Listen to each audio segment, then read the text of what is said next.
হ্যাঁ, ওয়ালাইকুম আসসালাম। কি অবস্থা সবার? আশা করি সবাই খুব ভালো আছেন। যারা লাইভে আমাদের সাথে যুক্ত হয়েছেন তারা একটু কষ্ট করে বলবেন যে ঠিকমতো শুনতে পাচ্ছেন কিনা এবং দেখতে পাচ্ছেন কিনা। ওকে, সবাই একটু কষ্ট করে বলবেন যে সবাই ঠিকমতো শুনতে পাচ্ছেন কিনা এবং দেখতে পাচ্ছেন কিনা আমাকে, এবং সব কিছু ক্লিয়ার আছে কিনা। ওকে, সবাইকে ঠিকমতো শুনতে পাচ্ছেন এবং দেখতে পাচ্ছেন, একটু কমেন্ট করে জানাবেন সবাই। হ্যাঁ, ওয়ালাইকুম আসসালাম ভাইয়া, আশা করি সবাই খুব ভালো আছেন। এইচএসসি ব্যাচের ক্লাস অনেক দিন পরে আপনাদের সাথে, ইনশাল্লাহ আজকে থেকে আপনাদেরকে নিয়ে এইচএসসি ব্যাচের নতুন পথে চলা শুরু হইলো আমার সাথে। ইনশাল্লাহ এখন থেকে প্রতি সপ্তাহে আপনাদের সাথে আমার ক্লাস থাকবে। ওকে, প্রতি সপ্তাহে আমি এখন থেকে 2টি করে আপনাদের ক্লাস নিব। আশা করি এইচএসসি টু অ্যাডমিশনের যে জার্নিটা, এই জার্নিটা আপনাদের অনেক সহজ হয়ে যাবে। অন্তত এই সাবজেক্টগুলো নিয়ে ন্যূনতম চিন্তা ভাবনা করার কোনো দরকার নাই। ওকে, আচ্ছা, সব কিছু ঠিক আছে না? হ্যাঁ, আচ্ছা, হ্যাঁ, অনেক দিন পর পেলাম। হ্যাঁ, ক্লিয়ার আছে সব কিছু। ওকে ভাই, সবাইকে আমি একটু রিকোয়েস্ট করব, যেহেতু আমাদের ক্লাসটা ফ্রি ক্লাস, সবাই একটু কষ্ট করে যেটা করবেন, আমরা কষ্ট করে ক্লাস নিই, সবাই একটু ক্লাসটা শেয়ার করে দিবেন। আমরা বেশি সময় নষ্ট করব না, সবাই কষ্ট করে একটু ক্লাসটা ভাইয়া শেয়ার করে দেন, ঠিক আছে? সবাই একটু শেয়ার করে দিয়ে কমেন্টে লিখে দেন যে শেয়ার ডান। ওকে, তাহলে অনেক খুশি হব এবং ক্লাসটা অনেক ভালো হবে। আশা করি আমরা সবাই মিলে ক্লাস করব, সবাই মিলে অনেক ভালো কিছু শিখব। গ্যারেন্টি দিয়ে বলতে পারি, আজকের ক্লাসে যা কিছু হবে ইনশাল্লাহ আপনাকে নতুন করে চিন্তা করতে শেখাবে, অ্যাকাউন্টিং শেখাতে আপনাকে অনেক কিছু হেল্প করবে এবং অ্যাকাউন্টিংয়ের প্রতি ভালোবাসা বাড়াবে আজকের ক্লাস। এতটুকু গ্যারেন্টি আমি দিতে পারি। ওকে, আজকের ক্লাসটা যারা করবে ইনশাল্লাহ তারা কি হবে, তারা অন্যদের থেকে এগিয়ে থাকবে। এতটুকু গ্যারেন্টি দিয়ে ইনশাল্লাহ ক্লাসটা আমরা শুরু করতে যাব। আমি দেখতে পাচ্ছি মোটামুটি আমাদের সাথে অলরেডি 100 জনের মতো জয়েন হয়ে গেছে। আমাদের সাথে মোটামুটি 100 জনের মতো জয়েন হয়ে গেছে ভাইয়া। সবাই একটু শেয়ার করে দিয়ে, একটু শেয়ার ডান লিখে দিই আমরা সবাই, ঠিক আছে ভাইয়া? সবাই একটু শেয়ার করে দেন এবং বন্ধুদেরকে মেনশন করে দেন। যারা যারা মেনশন করবেন আমি তো দেখতে পাচ্ছি, আর যারা শেয়ার করবেন তারা একটু শেয়ার ডান লিখে দিবেন, ঠিক আছে? শেয়ার ডান লিখে দেন, তাহলে খুব খুশি হব। ঠিক আছে ভাইয়া, সবাই একটু লিখে দেন তো শেয়ার ডান। শেয়ার ডান, কিন্তু শেয়ার করেছেন। ওকে ভাইয়া, আসসালামু আলাইকুম। হ্যাঁ, ওয়ালাইকুম আসসালাম ভাইয়া, অনেকজন যুক্ত হয়ে গেছে আলহামদুলিল্লাহ। আমি গ্যারেন্টি দিতে পারি, আমরা যে ক্লাসগুলো আপনাদেরকে নিচ্ছি প্রতিদিন, আমরা যে শিক্ষকরা আপনাদের প্রতিদিন যে ক্লাসগুলো নিচ্ছি, নাজমুল স্যার, আমি, আমির স্যার, সম্রাট স্যার, শহীদ স্যার এবং মারুফ স্যারও 10 তারিখের পর থেকে ক্লাস নিবে। আমরা যে ক্লাসগুলো নিব ইনশাল্লাহ এর ওপর দিয়ে কমার্সের কোনো ক্লাস পাবেন না, এতটুকু গ্যারেন্টি আমি দিতে পারি, ঠিক আছে? বেস্ট ক্লাস এখানে ওয়েট করছে আপনাদের জন্য। তো সেজন্য যেটা করতে হবে ভাইয়া, সবাই একটু ভাইয়া আমরা শেয়ার করে দিই। আজকে আমরা অনেক গুরুত্বপূর্ণ কিছু জিনিস শিখতে যাচ্ছি এই অবচয় চ্যাপ্টার নিয়ে। আমি সবাই জানি যে অবচয় হচ্ছে আপনাদের জন্য অনেক কঠিন একটা চ্যাপ্টার মনে হয়, তাই না? অবচয় আপনাদের কাছে অনেক কঠিন একটা চ্যাপ্টার হতে পারে এবং অধিকাংশ ছেলে মেয়ে অবচয়টাকে আমি ছেড়ে দিই। তা আমি আজকে দেখানোর ট্রাই করব যে এইচএসসি থেকে কিভাবে পড়াশোনা করলে ঢাকা ইউনিভার্সিটি, রাজশাহী ইউনিভার্সিটি বা গুচ্ছভুক্ত যেসব ইউনিভার্সিটি আছে, জগন্নাথ ইউনিভার্সিটি, এই ইউনিভার্সিটিগুলোতে আমরা কিভাবে এখন থেকে পড়াশোনা করলে এগিয়ে থাকতে পারি, সব কিছু আমি আমার ক্লাসগুলোতে দেখানোর ট্রাই করব। ঠিক আছে ভাইয়া? তো আমি দেখতে পাচ্ছি মাত্র 150 জন, মাত্র 150 জন। সবাই একটু মেনশন করে দেন বন্ধুদেরকে ভাইয়া, কষ্ট করে। বেশি টাইম নিব না, আপনি জানেন যে আমি শেয়ার, মেনশন এবং এগুলোতে খুব বেশি জোর দিই না, যেহেতু ফ্রি ক্লাস হচ্ছে। সবাই একটু বন্ধুদেরকে মেনশন করে দেন আর শেয়ার করে দেন লাইভটা। আমি এতটুকু গ্যারেন্টি দিতে পারি, বেস্ট অ্যাকাউন্টিং ক্লাস হতে যাচ্ছে আজকে। ওকে, বেস্ট অ্যাকাউন্টিং ক্লাস হতে যাচ্ছে। সবাই একটু কষ্ট করে বন্ধুদেরকে মেনশন করে দেন, শেয়ার করে দেন। Share done, thank you. অনেকজন দেখছি এখানে শেয়ার করেছে। হ্যাঁ, নমস্কার। এখানে সাউন্ড আসে না, সাউন্ড কেন আসে না স্যার? সাউন্ড তো আসার কথা।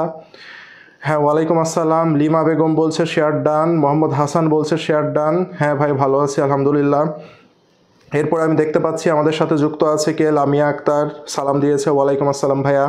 মাহবুব ইসলাম মেনশন করেছে, রুমানা আক্তার ফারিয়া শেয়ার ডান, তারপরে ম্যাসমেলো আর কে, তিনি শেয়ার করেছে, শেয়ার ডান, নমস্কার নমস্কার। আচ্ছা, সবাই একটু শেয়ার এবং মেনশন করে দেন। পারভিন আক্তার বলছে ডান, থ্যাংক ইউ ভাইয়া। অনেকজন যুক্ত হয়ে গেছে, 200 জন হবে ইনশাল্লাহ। 200 জন নিয়ে আমরা ক্লাস শুরু করি এবং এই 200 জনের নিচে যেন নাম নামে, ঠিক আছে? আমরা ইনশাল্লাহ একেবারে বেসিক টু অ্যাডভান্স সব শেখার ট্রাই করবো, ওকে? এদিক থেকে আমি দেখতে পাচ্ছি নীলদেব বলেছে শেয়ার ডান, সৈকত শেখ বলছে শেয়ার ডান, অনামিকা শীল আদাব ভাইয়া, হ্যাঁ আদাব। রাইসা মনি শেয়ার ডান, থ্যাংক ইউ ভাইয়া, সবাইকে অনেক ধন্যবাদ, সবাইকে অনেক ধন্যবাদ। ওকে ওকে শেয়ার ডান, ওকে ভাইয়া। 200 জন হলে ইনশাল্লাহ আমরা ক্লাস শুরু করব, ঠিক আছে? তারপরে আমাদের যারা ফ্রেন্ডরা আছে তারা আস্তে আস্তে আসবে, ঠিক আছে? তাহলে ভাইয়া দেখেন, আপনাদের এইচএসসি পরীক্ষার কিন্তু খুব বেশি দেরি নাই, আর 2 মাসও নাই, তাই না? এইচএসসি পরীক্ষার আমাদের মনে হয় আর 58 দিন সময় আছে। তো দেখেন, এই এইচএসসি পরীক্ষা এবং সামনে আপনাদের 2টা যুদ্ধ, এইচএসসি টু অ্যাডমিশন, তাই না ভাইয়া? এইচএসসি টু অ্যাডমিশন এই যে জার্নি আপনাদের, তাই না? এই এইচএসসি টু অ্যাডমিশনের যে আপনাদের জার্নি, এই জার্নিটা কিন্তু 2টা একসাথে কাজ করতে হবে 58 দিন। আপনি যদি মনে করেন আমি এইচএসসির গতানুগতিক পড়াশোনা করব পাশ করার জন্যে, তাহলে আমাদের কি হবে ভাইয়া? তাহলে কিন্তু হবে না। এইচএসসি টু অ্যাডমিশনে আমাদের যে জার্নিটা আছে, এই টোটাল জার্নিটা নিয়ে আপনাদের কাজ করতে হবে। তো ইনশাল্লাহ আমরা যেভাবে পড়াশোনা করাবো, এতটুকু গ্যারেন্টি দিতে পারি, এই পড়াশোনাগুলো যদি আপনারা করে যান, তাহলে অ্যাডমিশন কেন, এইচএসসি কেন, অ্যাডমিশনও আপনার কাছে কোনো বিষয় হবে না। এতটুকু গ্যারেন্টি দিচ্ছি। ক্লাসগুলো ভালো করে করতে হবে, নোট করতে হবে, পড়াশোনা করতে হবে ভালো মতো, ঠিক আছে? ভাইয়া কয়টায় ক্লাস শেষ হবে? ক্লাস শেষ হয়ে যাবে ভাই 1 থেকে 1.5 ঘন্টা সর্বোচ্চ, ঠিক আছে ভাইয়া? পরের মাসেই মনে হয় এক্সাম। আচ্ছা, শেয়ার ডান বলেছে সবাই, থ্যাংক ইউ ভাইয়া। আমরা আর কথা না বলি, 200 জন পার হয়ে গেছে, ওকে ভাইয়া। দেখেন, আমরা আজকে পড়াশোনা করব কি নিয়ে, ক্লাস শুরু করলাম দৃশ্যমান সম্পদের হিসাবরক্ষণ, যেটাকে আমরা অবচয় চ্যাপ্টার নামে জানি, তাই না ভাইয়া? তো এই যে অবচয় চ্যাপ্টার, এই অবচয় চ্যাপ্টারের গুরুত্ব কতটুকু ভাইয়া জানেন? অ্যাডমিশন টেস্টে আমরা চান্স কেন পাই না? তার কারণ হচ্ছে অবচয় চ্যাপ্টারটা আমরা এইচএসসিতে করি না, এটাকে বাদ দিয়ে আমরা পড়াশোনা করি। ভাইয়া, এটাকে যদি আমি বাদ দিয়ে পড়াশোনা করি না, তাহলে আপনাদের জন্যে যে স্বপ্নের ইউনিভার্সিটি, এই ইউনিভার্সিটিতে চান্স পাওয়া আপনাদের জন্য কঠিন হয়ে যাবে, ঠিক আছে? তো সেই কারণে আমি যেভাবে শেখাবো ভাইয়া, ইনশাল্লাহ অবচয় চ্যাপ্টারটা আজকে থেকে আপনাদের কাছে ইজি লাগবে। আমি অবচয় থেকে 2টা ক্লাস নিব, তার মধ্যে আজকে একটি ক্লাস হবে এবং সম্ভবত আগামীকাল আরেকটি ক্লাস হতে পারে, ওকে? আমি জানিয়ে দিব। তাহলে ভাইয়া, আমরা বেশি আর কথা না বলে আমরা একটু অ্যানালাইসিসে চলে যাই। দেখেন, আমি এখানে লিখেছি চ্যাপ্টার ওভারভিউ, অর্থাৎ এই চ্যাপ্টারের গুরুত্ব কতটুকু সেটা একটু জানার ট্রাই করি। আপনাদের এইচএসসি যে বোর্ড এক্সাম, এই এইচএসসি বোর্ড এক্সামে আপনাদের অবচয় থেকে সিকিউ 2টা প্রশ্ন থাকে। কয়টি প্রশ্ন থাকে ভাইয়া? সিকিউ 2টা প্রশ্ন থাকে, বুঝছেন? সিকিউ আমাদের 2টা প্রশ্ন থাকে এখান থেকে, হ্যাঁ? এখন দেখেন ভাইয়া, সিকিউ যে 2টা প্রশ্ন থাকে, এখানে 20 মার্ক। 23 সালে যে বোর্ড পরীক্ষা হয়েছে, এই 23 সালের বোর্ড পরীক্ষায় শুধুমাত্র ময়মনসিংহ বোর্ড বাদে, এই ময়মনসিংহ বোর্ড বাদে এই বোর্ডে একটি ম্যাথ আসছিল সিকিউ। এই বোর্ড বাদে সকল বোর্ডে 2টি করে সিকিউ প্রশ্ন এসেছিল। সেই থেকে বলা যায় এখানে 20 মার্কের সিকিউ আসবে। প্রতিটা বোর্ডে আমরা দেখেছি 3 থেকে 4টি এখান থেকে এমসিকিউ আসে। তাহলে এই অবচয় চ্যাপ্টারে টোটাল 100 মার্কের মধ্যে 23 থেকে 24 মার্ক আসে। বোঝা গেছে ভাইয়া? এই অবচয় চ্যাপ্টারের গুরুত্ব হচ্ছে এত। ক্লিয়ার ভাইয়া? এরপরে ভাইয়া অ্যাডমিশন টেস্ট নিয়ে যদি আমরা একটু কথা বলি, দেখেন ঢাকা ইউনিভার্সিটিতে এবছর রিটেন এবং এমসিকিউ মিলে অ্যাকাউন্টিংয়ে মার্ক থাকে 20। এই 20 মার্কের মধ্যে শুধুমাত্র অবচয় থেকে 4 মার্ক আসছে, তার মানে 5 ভাগের 1 ভাগ মার্ক শুধুমাত্র অবচয় থেকে আসছে। রাজশাহী ইউনিভার্সিটিতে প্রশ্ন থাকে হচ্ছে 24টা। এই 24টা প্রশ্নের মধ্যে 5টা প্রশ্ন আমাদের এই অবচয় চ্যাপ্টার থেকে আসছে। এবং জিএসটি গুচ্ছভুক্ত ইউনিভার্সিটিতে এই বছর পরীক্ষা হয়নি, মে মাসের 10 তারিখে পরীক্ষা, অর্থাৎ এই যে সামনে শুক্রবারে পরীক্ষা হবে। তো গত বছর এখান থেকে কম প্রশ্ন এসেছিল, একটি মাত্র প্রশ্ন এসেছিল।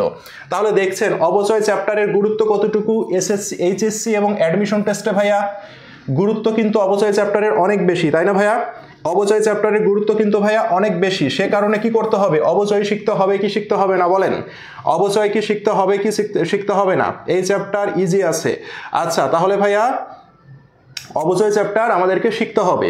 ফাইনাল কথা, অবচয় চ্যাপ্টার আমাদের শিখতে হবে। যাদের কাছে কঠিন লাগে, কঠিন লাগার কিচ্ছু নাই ইনশাল্লাহ। এতটুকু মনে রাখবেন, যতদিন জীবিত আছি সহজ করে দিয়ে তারপরে মারা যাব, ওকে? এখানে টেনশনের কোনো কারণ নাই, ঠিক আছে? তাহলে ভাই আমরা আর বেশি কথা না বলি, এই চ্যাপ্টারটা শিখতে হবে। তাহলে ভাইয়া একটা জিনিস ভাইয়া মনে রাখবেন, সেটা হচ্ছে একটা জিনিস মনে রাখবেন, এই অবচয়কে আমাদেরকে শিখতে হবে অ্যাট এনি কস্ট। পরীক্ষায় উত্তর করেন আর না করেন, যতটুকু ক্লাসে করাবো আর যে পিডিএফ দিব এতটুকু যদি পড়ে যান অবচয় থেকে আপনি ভালো করবেন, 100% গ্যারেন্টি। ওকে, তাহলে ভাই আমরা নেক্সটে চলে যাই। দেখেন যেমনে পড়াবো ইনশাল্লাহ এর বাইরে কিচ্ছু আসবে না, ঠিক আছে? দেখেন অবচয় কাকে বলে সেটা আমাকে জানতে হবে। বাংলা কথাই বলি, অবচয় আমি বাংলা কথাই বলি, ঠিক আছে ভাইয়া? এই যে আমার হাতে একটা মোবাইল আছে, বুঝছেন? ধরেন এই মোবাইলটার দাম হচ্ছে 20,000 টাকা। কয় টাকা? 20,000 টাকা। ওকে, এই 20,000 টাকা দিয়ে আমি এই মোবাইলটা ক্রয় করেছি। ওকে, কত সালে আমি কিনেছি? ধরেন আমি 2020 সালে এই মোবাইলটা 20,000 টাকা দিয়ে কিনেছি। এটা কত সাল? 2024 সাল। তার মানে এই 2024 সালে যদি আমি আমার এই মোবাইলটাকে বিক্রি করতে চাই, কি করতে চাই ভাইয়া? বিক্রয় করতে চাই। ভাইয়া তাহলে বলেন তো এই মোবাইলটার দাম 20,000 টাকা হবে, 20,000 টাকার কম হবে, না 20,000 টাকার বেশি হবে? দেখি তো কে বলতে পারে, দেখি তো কে বলতে পারে। আমি 20 সালে কি করেছি? আমি 20 সালে ভাইয়া 2020 সালে 20,000 টাকা এটা কিনেছিলাম। 2024 সালে আমি চাচ্ছি এটাকে আমি বিক্রয় করব। তাহলে 2024 সালে যদি বিক্রি করি, সাব্বির ভুইয়া বলছে কম হবে, শারমিন সারা বলছে কম হবে, সাদিয়া বলছে কম হবে, শিপন বলছে কম হবে। Very good. তাহলে কত কম হবে? 20,000-এর কম। ধরেন আমি 10,000 টাকা পাবো। তাহলে ভাইয়া কত কম টাকা পেলাম আমি? 10,000 টাকা কি পেয়েছি? কম পেয়েছি। ভাইয়া বাংলা কথায় এই 10,000 টাকা যে আমি কম পেলাম, এই 10,000 টাকার নামই হচ্ছে অবচয়। ক্লিয়ার ভাইয়া? এটা হচ্ছে অবচয়ের বাংলা কনসেপ্ট। এটি হচ্ছে অবচয়ের কি বাংলা কনসেপ্ট, ঠিক আছে ভাইয়া? এটা অবচয়ের বাংলা কনসেপ্ট। ওকে, ক্লিয়ার ভাইয়া? তাহলে এটা অবচয়ের বাংলা কনসেপ্ট। ক্লিয়ার? তাহলে দেখেন তো অবচয় হইল কিসের জন্য দাম কমে গেল? দাম কমে গেল দুটি কারণে। দেখেন, সময় অতিক্রান্ত হয়েছে, সময় অতিক্রান্ত হয়েছে, তাই না ভাইয়া? 4 বছর। তাহলে একটি হচ্ছে সময় অতিক্রান্ত হওয়া, আরেকটা হচ্ছে ব্যবহার করেছি। কি করেছি ভাইয়া? ব্যবহার করেছি। তাহলে এই ব্যবহার করার জন্য এবং এই সময় অতিক্রান্ত মানে সময় পার হওয়ার জন্য আমাদের কি হয়েছে? আমাদের হচ্ছে সম্পদের দাম কমে গেছে। বুঝতে পেরেছেন? তাহলে অবচয়ের কারণ কি? অবচয়ের কারণ হচ্ছে সময় অতিক্রান্ত হওয়া আর সেই সম্পদটা ব্যবহার করা। এই দুটি কারণের জন্য অবচয় হয়েছে। ওকে ভাইয়া? ওকে, তাহলে ভাই আমরা এখন একটা জিনিস দেখব, ঠিক আছে? অবচয়ের সংজ্ঞাটা করি আমরা একটু। দেখেন, স্থায়ী সম্পদের ক্রয় মূল্য বা অর্জন মূল্যকে এর ব্যবহারিক জীবনকাল বা আয়ুষ্কালের মধ্যে ব্যয় হিসেবে বন্টন করাকে অবচয় বলে। তাহলে স্থায়ী সম্পদের যে দামটা সেটাকে আমি এর ব্যবহারিক জীবনকাল বা আয়ুষ্কালের মাঝে কি করব? ব্যয় হিসাবে বন্টন করব। অবচয় কি হিসাব? অবচয় হচ্ছে ব্যয় হিসাব, মনে থাকবে? তাহলে ব্যয় হিসাবে কি করব? বন্টন করব, ভাগ করে দিব। কার মাঝে ভাগ করে দিব? আয়ুষ্কালের মাঝে, আয়ুষ্কাল বা সময়ের মাঝে ভাগ করে দিব। ঠিক আছে ভাইয়া? তাহলে তাকে আমরা কি বলবো? অবচয় বলবো। এটা হচ্ছে অবচয়ের নরমাল কনসেপ্ট। ক্লিয়ার ভাইয়া? এটা হচ্ছে অবচয়ের নরমাল কনসেপ্ট। এবার দেখি আমরা এখানে কিছু গুরুত্বপূর্ণ জিনিস আছে ভাইয়া। এই লাইনগুলো থেকে আপনাদের 100% প্রশ্ন আসবে। দেখেন, স্থায়ী সম্পদের বার্ষিক, বার্ষিক মানে কি? বছর, প্রতি বছর, প্রতি বছরের খরচ বা চার্জই হচ্ছে অবচয়। অবচয় একটি ব্যয় বন্টন বা ক্রয় মূল্য বন্টন প্রক্রিয়া। মনে থাকবে, অবচয় হচ্ছে ব্যয় বন্টন বা ক্রয় মূল্য বন্টন প্রক্রিয়া। এই যে লাইনটা, এটা আপনাদের এইচএসসিতে এতবার এসেছে এবং ইউনিভার্সিটিতে এতবার এসেছে যা বলার অপেক্ষা রাখে না। ক্লিয়ার ভাইয়া? তাহলে অবচয় হচ্ছে একটি ব্যয় বন্টন প্রক্রিয়া বা ক্রয় মূল্য বন্টন প্রক্রিয়া। আরো একটি কথা আছে, দেখেন, অবচয় একটি অনগদ লেনদেন। মনে রাখবেন, অবচয়ের ফলে কখনো নগদ টাকার আদান প্রদান হয় না, সেই কারণে অবচয়কে আমরা বলছি অনগদ লেনদেন, অদৃশ্যমান লেনদেন। মানে অবচয়কে আমরা চোখে দেখতে পাই না। মোবাইলের দাম যে 10,000 টাকা কমে গেল, এটা কি আমি চোখে দেখতে পেয়েছি? পাইনি। সেজন্য অবচয়কে আমরা বলছি অদৃশ্যমান লেনদেন। আবার অবচয়কে আমরা বলছি আন্তঃলেনদেন। কেন আন্তঃলেনদেন বলছি? কারণ অবচয়টা হয়ে থাকে আমার ব্যবসা প্রতিষ্ঠানের ভিতরে। ক্লিয়ার ভাইয়া? সবাই ক্লিয়ার? তাহলে ভাইয়া এখান থেকে একটা জিনিস আমরা কি দেখলাম? অবচয় একটি অনগদ লেনদেন, অদৃশ্যমান লেনদেন আর আন্তঃলেনদেন। এটা যেন মনে থাকে। ওকে, অবচয় একটি ব্যয় বন্টন বা ক্রয় মূল্য বন্টন প্রক্রিয়া। ঠিক আছে ভাইয়া? ওকে, আশা করি সকলে আমরা বুঝতে পেরেছি। নেক্সটে যাই ভাইয়া। অবচয় পড়বো, তো অবচয় পড়ার সময় আমাকে সম্পদ সম্পর্কে জানতে হবে। নর্মালি চলতি সম্পদ বাদে এই সম্পদগুলো সম্পর্কে আমাদেরকে জানতে হবে। দেখেন স্পর্শনীয় স্থায়ী সম্পদ, ভাইয়া স্পর্শনীয় স্থায়ী সম্পদ মানে কি? যে সম্পদগুলোকে টাচ করা যায়, এই যে ছোঁয়া যায়, তাকে আমরা বলবো স্পর্শনীয় স্থায়ী সম্পদ। যেমন দেখেন যন্ত্রপাতি, আসবাবপত্র, দালান কোঠা, ভূমি আর অফিস সরঞ্জাম। ওকে ভাইয়া, এই যে দেখেন এই প্রতিটা জিনিসকে আপনি চাইলে ছুঁতে পারবেন বা টাচ করতে পারবেন, ঠিক আছে ভাইয়া? তাহলে এটাকে আমি কি বলছি? এটি একটি কি সম্পদ? এটা হচ্ছে স্পর্শনীয় স্থায়ী সম্পদ। ওকে, এরপরে আসেন অস্পর্শনীয় স্থায়ী সম্পদ। ভাইয়া অস্পর্শনীয় স্থায়ী সম্পদ কি? অস্পর্শনীয় স্থায়ী সম্পদগুলো হচ্ছে সুনাম, patent, trademark, copyright, brand name বা লেবেল নেম। ঠিক আছে, ব্র্যান্ড নেম কি জিনিস? যেমন হচ্ছে new commerce coaching centre, accounting club, easy English, এটা হচ্ছে এক একটা ব্র্যান্ডের নাম, তাই না ভাইয়া? তাহলে এগুলোকে আমরা কি বলবো? এগুলোকে আমরা বলবো ব্র্যান্ড নেম বা লেবেল নাম। এগুলো হচ্ছে আমাদের কি সম্পদ? অস্পর্শনীয় সম্পদ, যেগুলোকে আমরা জাস্ট অনুভব করতে পারি কিন্তু টাচ করতে পারি না। ঠিক আছে ভাইয়া? আর রয়েছে প্রাকৃতিক সম্পদ। ভাইয়া প্রাকৃতিক সম্পদগুলো কি? প্রাকৃতিক সম্পদগুলো হচ্ছে যেগুলো মানুষ তৈরি করতে পারে না, সৃষ্টিকর্তা প্রদত্ত, তাকে আমরা প্রাকৃতিক সম্পদ বলি। যেমন তেলের খনি, গ্যাস, কয়লা খনি ইত্যাদি। বোঝা গেছে ভাইয়া? তাহলে এই সম্পদগুলো থেকে আমাদের প্রশ্ন আসে, এই চ্যাপ্টার থেকে এই সম্পদগুলো থেকে আমাদের প্রশ্ন আসে যে নিচের কোনটি স্পর্শনীয় স্থায়ী সম্পদ, কোনটি অস্পর্শনীয় সম্পদ, কোনটি প্রাকৃতিক সম্পদ। ভাইয়া সবাই কি বুঝতে পেরেছি? আমরা সবাই বুঝতে পেরেছি? বলেন। তাহলে সবাই যদি আমরা বুঝতে পারি তাহলে আমরা পরে যাই। দেখেন এই স্লাইডটা আমাদের ইম্পর্টেন্ট। ঠিক আছে ভাইয়া? দেখেন স্পর্শনীয় স্থায়ী সম্পদকে যখন আমরা ব্যয় হিসাবে বন্টন করব তখনই তার নাম হবে অবচয়। ওকে, অস্পর্শনীয় স্থায়ী সম্পদ, অস্পর্শনীয় সম্পদ কোনগুলো? সুনাম, প্যাটেন্ট, তারপরে ট্রেডমার্ক, দেখলাম না এগুলো ভাইয়া?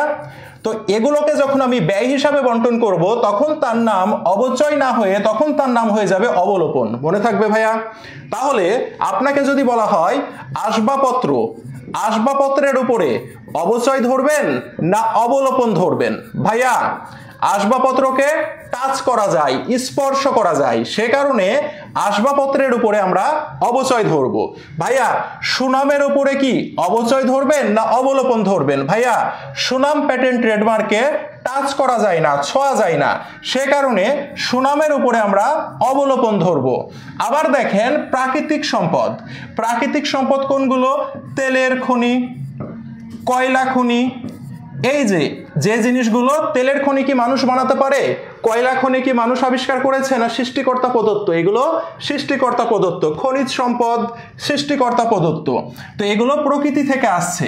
তাহলে প্রাকৃতিক সম্পদের উপরে আমি যেটি ধরবো তার নাম হচ্ছে শূন্যীকরণ, নিঃশেষকরণ বা অবক্ষয়। মনে থাকবে ভাইয়া এই স্লাইডটা? এই স্লাইডটা কি সবার মনে থাকবে ভাইয়া? ভেরি ভেরি ইম্পর্টেন্ট স্লাইড এটা। ঠিক আছে, আপনাকে বলবে কি বলবে? যেমন আপনাকে বলবে প্রাকৃতিক সম্পদের ব্যয় বন্টন প্রক্রিয়াকে কি বলে? উত্তর হবে কি? শূন্যীকরণ, নিঃশেষকরণ বা অবক্ষয়। আপনাকে বলবে প্যাটেন্টের উপরে কি চার্জ করা হয়? প্যাটেন্টের উপরে অবলোপন চার্জ করা হয়। আপনাকে বলবে যন্ত্রপাতির উপরে কি চার্জ করা হয়? যন্ত্রপাতির উপরে অবচয় চার্জ করা হয়। সবাই কি বুঝতে পেরেছি ভাইয়া? বলেন তো। Very good, thank you, thank you সবাইকে। ওকে ভাইয়া আরেকটা জিনিস কষ্ট করে মনে রাখতে হবে, সেটা হচ্ছে IAS 16। IAS মানে কি ভাইয়া? International accounting standards. ঠিক আছে ভাইয়া? যেখানে অ্যাকাউন্টিং এর নিয়ম কানুন সম্পর্কে বলা হয়েছে। ঠিক আছে, এই ইন্টারন্যাশনাল অ্যাকাউন্টিং স্ট্যান্ডার্ডস নাম্বার 16। ঠিক আছে ভাইয়া? কত নম্বর স্ট্যান্ডার্ডস? 16 নম্বর নিয়ম। এই 16 নম্বর নিয়ম অনুযায়ী স্থায়ী সম্পদগুলোকে কি নামে ডাকা হয়? প্রপার্টি, প্ল্যান্ট অ্যান্ড ইকুইপমেন্ট নামে ডাকা হয়। ঠিক আছে ভাইয়া? এই ইকুইপমেন্ট মানে কি? ইকুইপমেন্ট মানে হচ্ছে যন্ত্রপাতি, বা অনেক সময় এই ইকুইপমেন্ট না ইউজ করে বলে মেশিনারি। ঠিক আছে ভাইয়া? মেশিনারি, এটা অ্যাডমিশন এবং আপনাদের HSC সব জায়গায় এসেছে। ক্লিয়ার ভাইয়া? তাহলে IAS নাম্বার 16 অর্থাৎ ইন্টারন্যাশনাল অ্যাকাউন্টিং স্ট্যান্ডার্ডের 16 নম্বর নিয়মে স্থায়ী সম্পদকে কি বলেছে? প্রপার্টি, প্ল্যান্ট অ্যান্ড ইকুইপমেন্ট বলেছে। এই ইকুইপমেন্টের জায়গাতে অপশনে মেশিনারি কথাটাও থাকতে পারে। ঠিক আছে ভাইয়া? মানে যন্ত্রপাতি নামে হিসাবভুক্ত করতে হয়। ভাইয়া এই স্লাইডটা থেকে 100% প্রশ্ন আপনি কমন পাবেন, যে কোনো বোর্ডে আপনার কমন আসবে। এতটুকু কি সবাই বুঝেছি বা ক্লাস বোঝা যাচ্ছে ভাইয়া? একটু বলেন তো সবাই দেখি, এতটুকু কি আমরা সবাই বুঝেছি? ক্লাস কি ভালো লাগছে? বোঝাতে পারছি? একটু কমেন্ট করেন তো দেখি সুন্দর করে। জি ভাইয়া, ক্লিয়ার, আলহামদুলিল্লাহ, very good, thank you, thank you. এবার ইনশাল্লাহ এইচএসসি 24 এবং 25 ব্যাচকে নিয়ে রেকর্ড হবে ইনশাল্লাহ, ঠিক আছে? এইচএসসি 24 এবং এইচএসসি 25কে নিয়ে ইনশাল্লাহ রেকর্ড হবে আমাদের ইনশাল্লাহ, ঠিক আছে? সবাইকে পাবো তো নাকি? অনেক ভালো লাগে, আলহামদুলিল্লাহ, জি আলহামদুলিল্লাহ। ওকে, ঠিক আছে ভাইয়া। ওকে, তাহলে ভাই আমরা নেক্সটে যাই, ঠিক আছে? আমরা তো অনেক পড়াশোনা করলাম, এখন আমরা কোশ্চেন সলভ করব। কি সলভ করব? কোশ্চেন সলভ করব, ঠিক আছে? আমরা এখন কোশ্চেন সলভে চলে যাই। খালি কি পড়াবো না ভাইয়া? প্রশ্ন সলভ করব। ওকে, এখন আমরা প্রশ্ন সলভ করব। দেখি কি বলেছে, দেখেন রাজশাহী বোর্ড মানে আমার বোর্ড 2023 সালে প্রশ্ন উঠেছে। কি বলেছে? ব্র্যান্ড ও লেবেল, ব্র্যান্ড ও লেবেল কোন ধরনের সম্পদ? ভাইয়া ওই যে ব্র্যান্ড বললাম না, অ্যাকাউন্টিং ক্লাব, তাই না ভাইয়া? ধরেন একটা ব্র্যান্ডের নাম নিউ কমার্স কোচিং সেন্টার, তাই না ভাইয়া? একটা কিসের নাম? ব্র্যান্ডের নাম। ইজি ইংলিশ কিসের নাম? ব্র্যান্ডের নাম। ভাইয়া বলেন তো এই নামগুলোকে কি অনুভব করা যায়, ধরা যায়, ছোঁয়া যায়? ধরা ছোঁয়া যায় না। তাহলে ব্র্যান্ড নেম বা লেবেল নেমকে আমরা কি সম্পদ হিসাবে পড়ে এসেছি ভাইয়া? অস্পর্শনীয় সম্পদ হিসাবে পড়ে এসেছি, তাই না ভাইয়া? সবাইকে ক্লিয়ার? এটি হচ্ছে অস্পর্শনীয় সম্পদ। ওকে, ভেরি গুড ভাইয়া। এখন আপনাকে যদি বলে এই প্রশ্নটা যদি একটু ঘুরিয়ে দেয়, দেখেন কিভাবে ঘুরাই দিবে। ব্র্যান্ড নেমের, ব্র্যান্ড বা লেবেল নেমের ব্যয় বন্টন প্রক্রিয়াকে কি বলে? দেখি তো কে কে ক্লাসটা বুঝতে পেরেছে। ব্যয় বন্টন প্রক্রিয়াকে কি বলা হয়? দেখি তো কে বলতে পারে। এই ব্র্যান্ড নেমের ব্যয় বন্টন প্রক্রিয়াকে কি বলে? দেখি তো ভাইয়া, কে বলতে পারে? এই ব্র্যান্ড নেমের ব্যয় বন্টন প্রক্রিয়াকে কি বলে? কে বলতে পারে? দেখি তো ভাইয়া, বলেন কে বলতে পারে দেখি, কে বলতে পারে? সবার কমেন্ট দেখতে চাই, কমেন্ট করেন।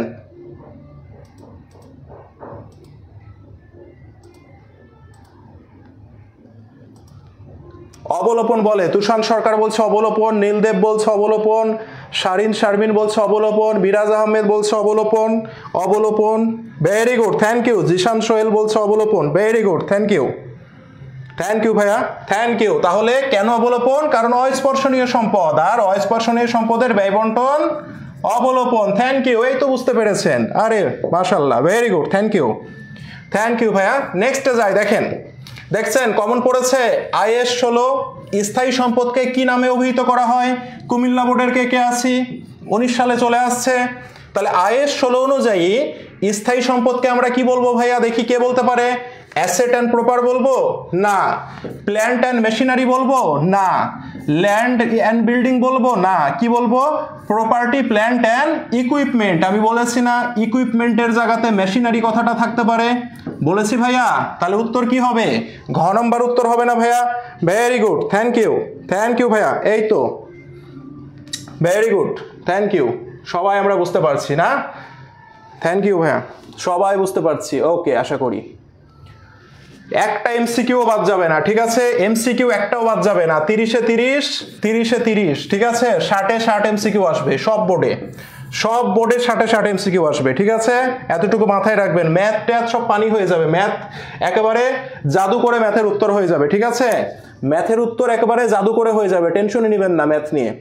ম্যাথ এমসিকিউ, এমসিকিউ নিয়ে কোনো টেনশনই নেওয়ার কিছু নাই, ঠিক আছে?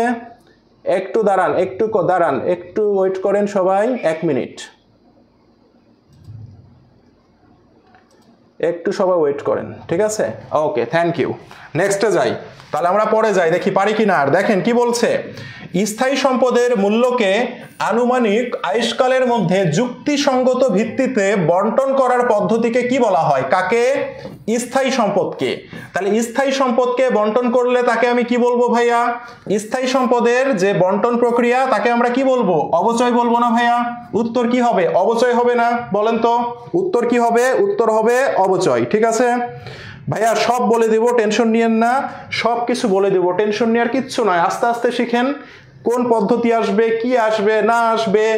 যে ম্যাথ আপনারা করতে 3 মিনিট লাগাইছেন, 4 মিনিট লাগাইছেন, ক্যালকুলেটর আছে না এইচএসসিতে, 5 সেকেন্ডে সলভ করা শেখাবো। টেনশন নেওয়ার কোনো কারণ নাই, ধৈর্য ধরে ক্লাস করেন। ওকে, 5 সেকেন্ড। সরলরৈখিকের ম্যাথ তো 5 সেকেন্ডে সরলরৈখিকের ম্যাথের সমাধান হবে, ঠিক আছে?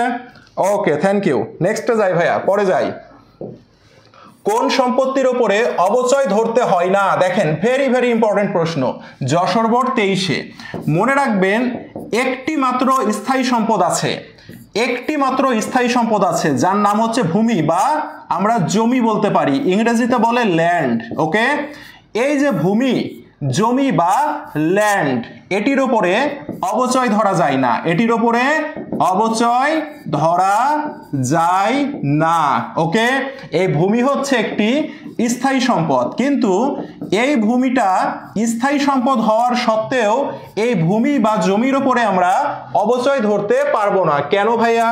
কারণ এই ভূমির কোনো নির্দিষ্ট আয়ুষ্কাল বা জীবনকাল নেই, ঠিক আছে ভাইয়া? এছাড়াও ব্যবহারের ফলে ভূমি বা জমির দাম কোনোদিন কমে যায় না, এটি ক্রমান্বয়ে বছরের পর বছর বাড়তে থাকে, ঠিক আছে? এই দুটি কারণে আমরা ভূমি বা জমির ওপরে কোনো অবচয় ধরতে পারবো না। ক্লিয়ার ভাইয়া সবাই? তাহলে কার ওপরে অবচয় ধরতে পারবো না? ভূমি বা জমির ওপরে আমরা কোনো অবচয় ধরতে পারবো না। কনসেপ্ট ক্লিয়ার ভাইয়া? Very good, thank you. সবাই পারেন তো আপনারা? দেখি এরপরে দেখেন ভাইয়া, গুরুত্বপূর্ণ জিনিস, এই স্লাইডে আপনাকে প্রো বানাবে, কি বানাবে? পিআরও, ঠিক আছে? Pro max. এই স্লাইডটা আপনাকে প্রো ম্যাক্স বানাবে, ঠিক আছে? এই স্লাইডটা প্রো ম্যাক্স বানাবে। ক্লিয়ার ভাইয়া? দেখেন, স্লাইড মাইড সব দিয়ে দিব ভাইয়া, টেনশন নেওয়ার কোনো কারণ নাই, ধৈর্য ধরেন, ক্লাস করেন। হ্যাঁ, দেখেন, অবচয় ধার্যের ক্ষেত্রে বিবেচিত হয়, খুব ভালো করে বুঝবেন, অবচয় ধার্যের ক্ষেত্রে কি হয়? বিবেচিত হয়। কি হয়? বিবেচিত হয়। বিবেচিত হওয়া মানে কি? দরকার হয়, ঠিক আছে? অবচয় ধরার জন্য দরকার হয়। ক্লিয়ার ভাইয়া? অবচয় ধরার জন্য সাধারণত এই তিনটি জিনিস দরকার হয়। এই তিনটি জিনিস যদি থাকে তাহলে আমরা কি করতে পারবো? অবচয় ধরতে পারবো। সেই তিনটি জিনিস কি? সম্পত্তির অর্জন মূল্য বা ক্রয় মূল্য, আনুমানিক জীবনকাল বা আয়ুষ্কাল, সম্পদের ভগ্নাবশেষ মূল্য বা নিঃশেষ মূল্য, একে আবার অবশিষ্ট মূল্যও বলে, ঠিক আছে? কি মূল্য বলে? অবশিষ্ট মূল্যও বলে। এখন ভাইয়া, আপনারা এইচএসসিতে যখন পড়বেন তখন এই তিনটা জিনিস কাকে বলে আপনারা জানেন না, এই তিনটা জিনিস কাকে বলে আপনারা জানেন না, যার কারণে অনেক অঙ্ক ভুল হয়ে যায়। আর কাকে বলে এটা জানি না বলে আমরা অ্যাডমিশন টেস্টে চান্স পাই না। তো সবার আগে আমাদেরকে জানতে হবে সেটি হচ্ছে এই তিনটা জিনিস কাকে বলে, ঠিক আছে? তাহলে অবচয় ধরার জন্য প্রয়োজন হয় কোনটি বা বিবেচিত হয় কোনটি? এই তিনটি জিনিস বিবেচিত হয়। ওকে ভাইয়া, এখন আমি জানবো যে এই তিনটি জিনিস কাকে বলে, ঠিক আছে ভাইয়া? দেখেন, সম্পত্তির অর্জন মূল্য বা ক্রয় মূল্য। সম্পত্তির অর্জন মূল্য বা ক্রয় মূল্য মানে হচ্ছে এখানে একটি সম্পদ ক্রয় থেকে শুরু করে সেটি ব্যবহার করার আগে পর্যন্ত যে খরচগুলো শুধুমাত্র একবার হবে সেগুলোই। ওকে, আমি একটু পরে ম্যাথ করে আমি দেখাবো, ঠিক আছে? এটা আপাতত আমরা রেখে দিলাম, ঠিক আছে? মনে রাখবেন, ক্রয় মূল্য, এর সাথে যোগ করব আমরা ব্যবহার উপযোগী করার খরচ, ঠিক আছে? উপযোগী করার খরচ, ঠিক আছে? এটা নিয়ে আমরা একটু পরে ডিটেইল আলোচনা করব এবং ম্যাথ করে প্র্যাকটিক্যালি দেখাবো, ঠিক আছে? এখন আমাদের আলোচনার বিষয় হচ্ছে কি? আনুমানিক আয়ুষ্কাল বা জীবনকাল, এটা কাকে বলে? ঠিক আছে, বলেছে আনুমানিক। দেখেন, আপনি যখন বাসায় একটি সম্পদ কিনেন, ধরেন আপনার বাসায় একটি চেয়ার কিনেছেন বা আপনি মোবাইল কিনেছেন। এখন আমরা যখন মোবাইল কিনি আমরা একটা ধারণা করি না ভাইয়া, যে আমি এই মোবাইলটা কিনলাম এইচএসসির সময়, আমি যখন ঢাকা ইউনিভার্সিটিতে চান্স পাবো তখন নতুন আরেকটি মোবাইল কিনবো। অর্থাৎ এই 3 বছর যদি আমি এই মোবাইলটা চালাইতে পারি তাহলে আমি খুশি, 3 বছর পরে এই মোবাইলটা আর ব্যবহার করব না। মনে করি না অনেকে? অনেকে আবার মনে করি কি, না এই মোবাইলটা কিনেছি, এই মোবাইলটাই আমি সারা জীবন ব্যবহার করব। হয় এটা? এটা কিন্তু হয় না। সবাই কিন্তু আমরা একটা কি নিয়ে আছি? একটা ধারণা নিয়ে আছি। কি ধারণা নিয়ে আছি ভাইয়া? মোবাইলটা কিনেছি, ইউনিভার্সিটিতে যখন উঠবো ঢাকা ইউনিভার্সিটিতে তখনই এই মোবাইলটা চেঞ্জ করে একটি আইফোন প্রো ম্যাক্স নিয়ে নিব, তাই না? তার মানে দেখেন, আমি ধারণা করছি যে 3 বছর এই মোবাইলটা ব্যবহার করব। তাহলে একটি সম্পদ কত বছর ব্যবহার করব বলে ধারণা করা হয় বা অনুমান করা হয় সেটাকে আমি বলবো আয়ুষ্কাল। বোঝা গেছে ভাইয়া? তাহলে আয়ুষ্কাল বা জীবনকাল কাকে বলে সবাইকে বুঝতে পেরেছি? একটি সম্পদ আমি কতদিন ব্যবহার করব বলে ধারণা করছি, অনুমান করছি বা প্রত্যাশা করছি, তাকে আমি সম্পদের কি বলবো? তাকে আমি সম্পদের আনুমানিক আয়ুষ্কাল বা জীবনকাল বলবো। ক্লিয়ার ভাইয়া? সবাই সবাই ক্লিয়ার? একটু বলেন তো, সবাই ক্লিয়ার কিনা একটু বলেন তো ভাইয়া। তাহলে আনুমানিক আয়ুষ্কাল বা জীবনকাল কাকে বলে? সবাইকে ক্লিয়ার হয়েছি ভাইয়া? ওকে, এরপরে আসি ভাইয়া সম্পদের ভগ্নাবশেষ মূল্য বা নিঃশেষ মূল্য। এটা ভেরি ভেরি ইম্পর্টেন্ট, এটা আমি একটু লিখে দিই। দেখেন, আয়ুষ্কাল শেষে একটি সম্পদ বিক্রয় করলে যত টাকা পাওয়া যাবে বলে অনুমান করা হয়, ঠিক আছে, যাবে বলে অনুমান করা হয়, ঠিক আছে, তাকে আমি বলবো কি? তাকে আমি বলবো ভগ্নাবশেষ মূল্য বা নিঃশেষ মূল্য। বুঝতে পেরেছেন ভাইয়া? তাহলে এটা একটু লিখে নেন, এই জিনিসটা একটু লিখে নেবেন, এটা ভেরি ভেরি ইম্পর্টেন্ট। এই যে এই সংজ্ঞাটা ভেরি ভেরি ইম্পর্টেন্ট, অ্যাডমিশনের টাইমে পানি হয়ে যাবে প্রিপারেশন, ঠিক আছে ভাইয়া? তাহলে আয়ুষ্কাল শেষে এই ফোনটা আমি ব্যবহার করব কয় বছর? 3 বছর। ভাইয়া 3 বছর পরে আপনার এই ফোনটা যদি ওই ভাঙড়ি বা ওই যে কেনাকাটা করে না, কি আলা বলে এগুলো, ভাঙাচোরা যারা কেনাকাটা করে, ওদের কাছেও যদি এই ফোনটা বিক্রি করেন 100 টাকা হইলেও তো পাওয়ার সম্ভাবনা থাকে, তাই না? 100 টাকা হইলেও তো পাওয়ার সম্ভাবনা থাকে। দ্যাট মিনস 3 বছর পরে এই ফোনটা বিক্রি করলে আমি 100 টাকা পাবো বলে ধারণা করছি। এই 100 টাকাই হচ্ছে আমার কি? এই 100 টাকাই হচ্ছে আমার ভগ্নাবশেষ মূল্য বা নিঃশেষ মূল্য বা অবশিষ্ট মূল্য। সবাই কি বুঝতে পেরেছি ভাইয়া? সবাই কি বুঝতে পেরেছি? বলেন, সবাই কি বুঝতে পেরেছি কিনা বলেন? হ্যাঁ, এই তো আশরাফ উদ্দিন বলছে বুঝতে পেরেছি ভাইয়া। তাহলে এটাই হচ্ছে আমাদের নিঃশেষ মূল্য। তাহলে অবচয় ধরার ক্ষেত্রে আমরা এগুলো বিবেচনা করব, আর অবচয় ধরার জন্য বিবেচিত হবে না কোনগুলো সেটাও আমাদেরকে জানতে হবে। বিবেচিত হয় না হবে এখানে, ঠিক আছে, এটা না হবে, সবাই একটু কারেকশন করে নেবেন। অবচয় ধরার ক্ষেত্রে এই 3টা জিনিসের প্রয়োজন হবে, আর প্রয়োজন হবে না কার? সম্পদের বর্তমান বাজার মূল্য, এটির দরকার হবে না। মুদ্রাস্ফীতি বা মুদ্রা সংকোচন, অর্থাৎ পণ্যের দাম বেড়ে যাওয়া বা কমে যাওয়া, ঠিক আছে, টাকার দাম বাড়া এবং কমা, সেই জিনিসটাকে ইন্ডিকেট করছে। ওকে, তাহলে এই জিনিসগুলো বিবেচিত হবে না। আয়করের হার, অর্থাৎ সরকারকে কত % ট্যাক্স দিতে হবে, এই জিনিসটাও অবচয় ধরার ক্ষেত্রে বিবেচিত হয় না। তাহলে সবার মনে থাকবে ভাইয়া, অবচয় ধরার ক্ষেত্রে কোন জিনিসটা আমাদের বিবেচিত হবে এবং কোন জিনিসটা বিবেচিত হবে না। ক্লিয়ার ভাইয়া? তাহলে এই 3টা জিনিস বিবেচিত হয় আর এগুলো বিবেচিত হয় না, এগুলো বিবেচিত হয় না। ক্লিয়ার ভাইয়া সবাই? এরপরে যাই ভাইয়া, দেখি নেক্সটে কি আছে। নেক্সটে ভাইয়া দেখেন, অবচয়ের সাথে প্রয়োজনীয় হিসাব বিজ্ঞানের কিছু নীতিমালা আছে, ঠিক আছে, অবচয়ের সাথে কিছু নীতিমালা আছে। এই নীতিমালা থেকেও আপনাদের বোর্ড প্রশ্ন হয়ে থাকে এবং অ্যাডমিশন টেস্টে এখান থেকে প্রশ্ন এসে থাকে। তাহলে এই নীতিমালাগুলো আমাদের একটু ঝামেলা পাকাই, এই নীতিমালাগুলো আমরা এখন সুন্দর করে শেখার ট্রাই করি, ঠিক আছে ভাইয়া? এই নীতিমালাগুলো আমরা একটু সুন্দর করে শেখার ট্রাই করি। দেখেন ভাইয়া কি বলছে, স্থায়ী সম্পদের উপরে অবচয় ধার্য করা হয় চলমান প্রতিষ্ঠান ধারণা অনুযায়ী, ঠিক আছে? যদি আপনাকে বলে স্থায়ী সম্পদের উপরে অবচয় ধার্য করা হয় কোন নীতি অনুসারে, তাহলে স্থায়ী সম্পদের উপরে আমরা অবচয় ধরি প্রতি বছর। ক্লিয়ার? তাহলে প্রতি বছর যেহেতু অবচয় ধরি, তাহলে উত্তর হবে চলমান প্রতিষ্ঠান ধারণা। কিন্তু ভাইয়া প্রশ্নে যদি চলমান প্রতিষ্ঠানের অপশন না থাকে, তখন কিন্তু উত্তর হবে কি জানেন? তখন আবার উত্তর হবে কিন্তু মিলকরণ নীতি। মাথায় থাকবে ভাইয়া? মাথায় থাকবে সবার? বলেন, স্থায়ী সম্পদের উপরে অবচয় ধরা হয় প্রতি বছর, সে কারণে এটি চলমান প্রতিষ্ঠান ধারণা অনুযায়ী ধরা হবে। এখন অপশনে চলমান প্রতিষ্ঠান যদি না থাকে, তাহলে উত্তর হবে মিলকরণ নীতি, বা মিলকরণ নীতির আরেকটা নাম হচ্ছে ব্যয় স্বীকৃত নীতি। মাথায় থাকবে ভাইয়া সবার? সবার কি মাথায় থাকবে এটা? সবার কি মাথায় থাকবে? বলেন বলেন বলেন। কি ক্লাস না নোট করার সময় দেয় না ধীরে পড়াই? নোট করতে হবে না ভাইয়া, ঠিক আছে ভাইয়া, নোট করতে হবে না। এগুলো নোট করার কি দরকার আছে? আমি তো দিয়ে দিব, পিডিএফ তো দিয়ে দিব, তাহলে কি নোট করে খাতা নষ্ট করার দরকার আছে এখন? আপনারা পরে নোট করবেন। বলেন, আপনারা পরে নোট করবেন, এখন নোট করার দরকার আছে? বলেন তো, এখন বুঝেন, এখন বুঝেন। এখন নোট করে করে পড়লে তো 4 ঘন্টা লাগবে ক্লাস শেষ করতে, 4 ঘন্টা ফ্রি ক্লাস করার দরকার আছে? বলেন তো, বলেন। নোট করে করে শিখলে তো 4 ঘন্টা লাগবে, তাই না? এটা তো আমি পিডিএফ দিয়ে দিব, সমস্যা নাই। একটা ফর্ম দিব, ফর্মে জাস্ট সব সাবমিট করবেন, অটোমেটিক্যালি ডাউনলোড লিংক চলে আসবে। তাহলে নোট করার তো দরকার নাই, আমি যা বলছি জিনিসগুলো বোঝার ট্রাই করেন। নোট করে তো লাভ নাই ভাইয়া, তাই না? নোট করে কি লাভ আছে বলেন? এখন আমি তো দিয়ে দিব ভাই, ক্লিয়ার? আমি তো দিয়ে দিব, আপনি জাস্ট খালি বোঝার ট্রাই করেন, যে জিনিসগুলো বলছি কথাগুলো বোঝার ট্রাই করেন, বাসায় নোট করবেন, পিডিএফটা নেবেন, নিয়ে বাসায় নোট করবেন।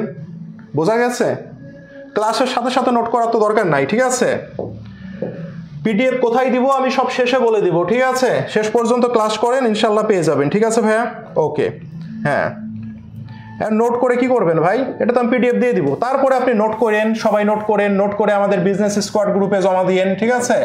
বাসায় নোট করে আমাদের বিজনেস স্কোয়াড গ্রুপে জমা দিবেন, যার নোট ভালো লাগবে তার জন্য পুরস্কার। ওকে ভাইয়া? ওকে, আচ্ছা। তাহলে যেটা বলছিলাম, ঠিক আছে? তাহলে আমি যেটা বলছিলাম ভাইয়া, যদি বলে স্থায়ী সম্পদের উপরে অবচয় ধার্য করা হয়, এত আস্তে পড়াচ্ছি তারপরেও আপনাদের মনে হচ্ছে খুব জোরে জোরে পড়াচ্ছি, তারপরে মনে হচ্ছে খুব জোরে জোরে পড়াচ্ছি, তাহলে তো বিপদ। যদি বলে স্থায়ী সম্পদের উপরে অবচয় ধার্য করা হয়, অবচয় ধার্য মানে কি? অবচয় ধরা হয়। ওকে, তাহলে উত্তর হবে চলমান প্রতিষ্ঠান ধারণা অনুযায়ী অবচয় ধরা হয়। ওকে, এখন প্রশ্নে যদি চলমান প্রতিষ্ঠান অপশনে না থাকে, তাহলে আমাকে উত্তর করতে হবে, কি উত্তর করতে হবে? মিলকরণ নীতি, বা মিলকরণ নীতির আরেকটা নাম হচ্ছে ব্যয় স্বীকৃত নীতি। ঠিক আছে ভাইয়া? মাথায় থাকবে সবার? বলেন, সবার মাথায় থাকবে এটা? বলেন, ক্লিয়ার ভাইয়া? ওকে, এরপরে দেখেন, তাহলে দেখেন এখানে বলেছে অবচয় ধার্য করা হয়, মানে অবচয় ধরা হয়। ঠিক আছে, এখন যদি আপনাকে বলে অবচয়কে ব্যয় হিসাবে লিপিবদ্ধ করা হয়, লিপিবদ্ধ করা হয়, অবচয় ধরা আর লিপিবদ্ধ করা দুটি কিন্তু আলাদা জিনিস। যদি বলে অবচয়কে লিপিবদ্ধ করা হয় কোন নীতি অনুসারে, তাহলে উত্তর হবে মিলকরণ নীতি বা ব্যয় স্বীকৃত নীতি। তাহলে অবচয় ধরা হয় চলমান প্রতিষ্ঠান, অপশনে না থাকলে মিলকরণ। আর যদি বলে অবচয়কে লিপিবদ্ধ করা হয় কোন নীতি অনুসারে, উত্তর হবে মিলকরণ নীতি। আর এই মিলকরণ নীতির আরেকটি নাম হচ্ছে ব্যয় স্বীকৃত নীতি। বোঝা গেছে ভাইয়া? সবাই বুঝতে পেরেছি? বলেন। পিডিএফ নিয়ে পাগল হয়ে গেছেন ভাই, তাহলে পিডিএফটা দিয়ে দিই, দিয়ে ক্লাস শেষ করে দিই। পিডিএফ নিয়ে পাগল হয়ে গেছেন, তাহলে পিডিএফ দিয়ে ক্লাস শেষ করে দিই। ক্লাস নেওয়ার দরকার আছে? বলেন তো, বলেন, বলেন। ঠিক আছে, তাহলে পিডিএফটা দিয়ে ক্লাস শেষ করে দিই নাকি? সেটা করলে ভালো হয় নাকি?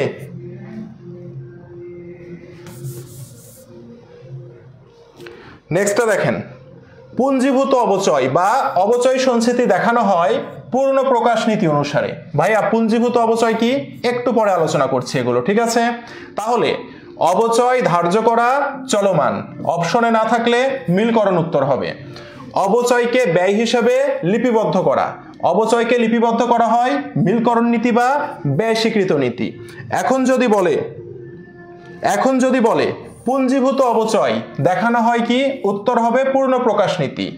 আর প্রতি বছর একই পদ্ধতিতে অবচয় ধরা, প্রতি বছর একই পদ্ধতিতে অবচয় ধরা মানে কি? 2020 সালে সরল রৈখিক পদ্ধতিতে অবচয় ধরেছেন। ঠিক আছে, 2021 সালেও আপনি সরল রৈখিক পদ্ধতিতে অবচয় ধরছেন, 2022 সালেও আপনি সরল রৈখিক পদ্ধতিতে অবচয় ধরছেন। এটাকেই বলে প্রতি বছর একটা মাত্র পদ্ধতিতে অবচয় ধরা। এই প্রতি বছর একই পদ্ধতিতে অবচয় ধরা হয় ধারাবাহিকতা বা সামঞ্জস্যতার নীতি অনুযায়ী। মনে থাকবে ভাইয়া? বলেন, সবাই বুঝছেন? সবাই বুঝতে পেরেছেন ভাইয়া? তাহলে ধারাবাহিকতা বা সামঞ্জস্যতা অনুযায়ী আমরা এটা ধরবো। ক্লিয়ার ভাইয়া? ওকে, তাহলে আমরা এখানে ক্লিয়ার হইল। তাহলে এখন আমরা এখানে যাই। ঠিক আছে, অবচয় ধার্যের কারণে হিসাব বিজ্ঞানের কোন নীতির প্রয়োগ ঘটে? তাহলে অবচয় ধার্য আমরা পড়ে এসেছি কি? অবচয় ধার্য মানে হচ্ছে চলমান প্রতিষ্ঠান, তাই না ভাইয়া? অবচয় ধার্য করা হয় চলমান প্রতিষ্ঠান অনুযায়ী। ওকে, অপশনে কি চলমান প্রতিষ্ঠান আছে? দেখেন অপশনে চলমান প্রতিষ্ঠান নাই। তাহলে অপশনে যদি চলমান প্রতিষ্ঠান না থাকে, ঢাকা বোর্ড 21-এর প্রশ্ন, আমরা উত্তর করব কি মিলকরণ নীতি বা ব্যয় স্বীকৃত নীতি, তাই না ভাইয়া? আমরা উত্তর করব কি মিলকরণ নীতি বা ব্যয় স্বীকৃত নীতি। বোঝা গেছে ভাইয়া? এই জিনিসটাই বোঝানোর ট্রাই করছিলাম, এই জিনিসটাই বোঝানোর ট্রাই করছিলাম। ঠিক আছে ভাইয়া, সবাই বুঝতে পেরেছেন এটা? Very good, thank you. Right, এটাই বোঝানোর ট্রাই করা হচ্ছিল। দেখেন অবচয় নির্ধারণে কোনটি বিবেচ্য নয়? তাহলে অবচয় নির্ধারণে বিবেচ্য নয় মানে কি? দরকার হয় না। কোনটি দরকার হয় না?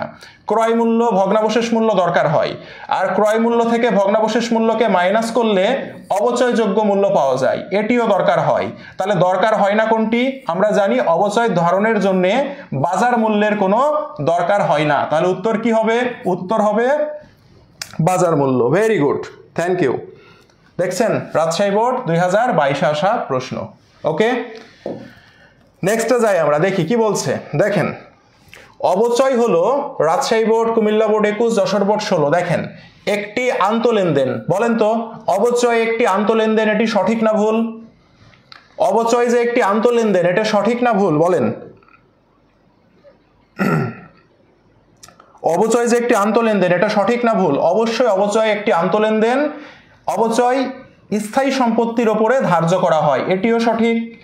অবচয় একটি অনগদ খরচ, রাইট, অবচয় একটি অনগদ খরচ, তার মানে এটিও রাইট, এটিও রাইট, এটিও রাইট। তাহলে উত্তর হবে কি? উত্তর হবে 1, 2, 3, তাই না ভাইয়া? উত্তর হবে 1, 2, 3। সবাই বুঝতে পেরেছি ভাইয়া? সবাই কি বুঝতে পেরেছি? নেট সমস্যা আপনারই হচ্ছে স্যার, নেট সমস্যা আমার হচ্ছে না। ঠিক আছে, নেট সমস্যা আমার, ঠিক আছে, নেট সমস্যা আপনারই হচ্ছে। ওকে, নেক্সটে যাই আমরা তাহলে। ঠিক আছে, দেখেন কি বলেছে। অবচয় ধার্যের বিবেচ্য হলো, বিবেচ্য বিষয় হলো কি কি? Jessore board 21, Sylhet board 19।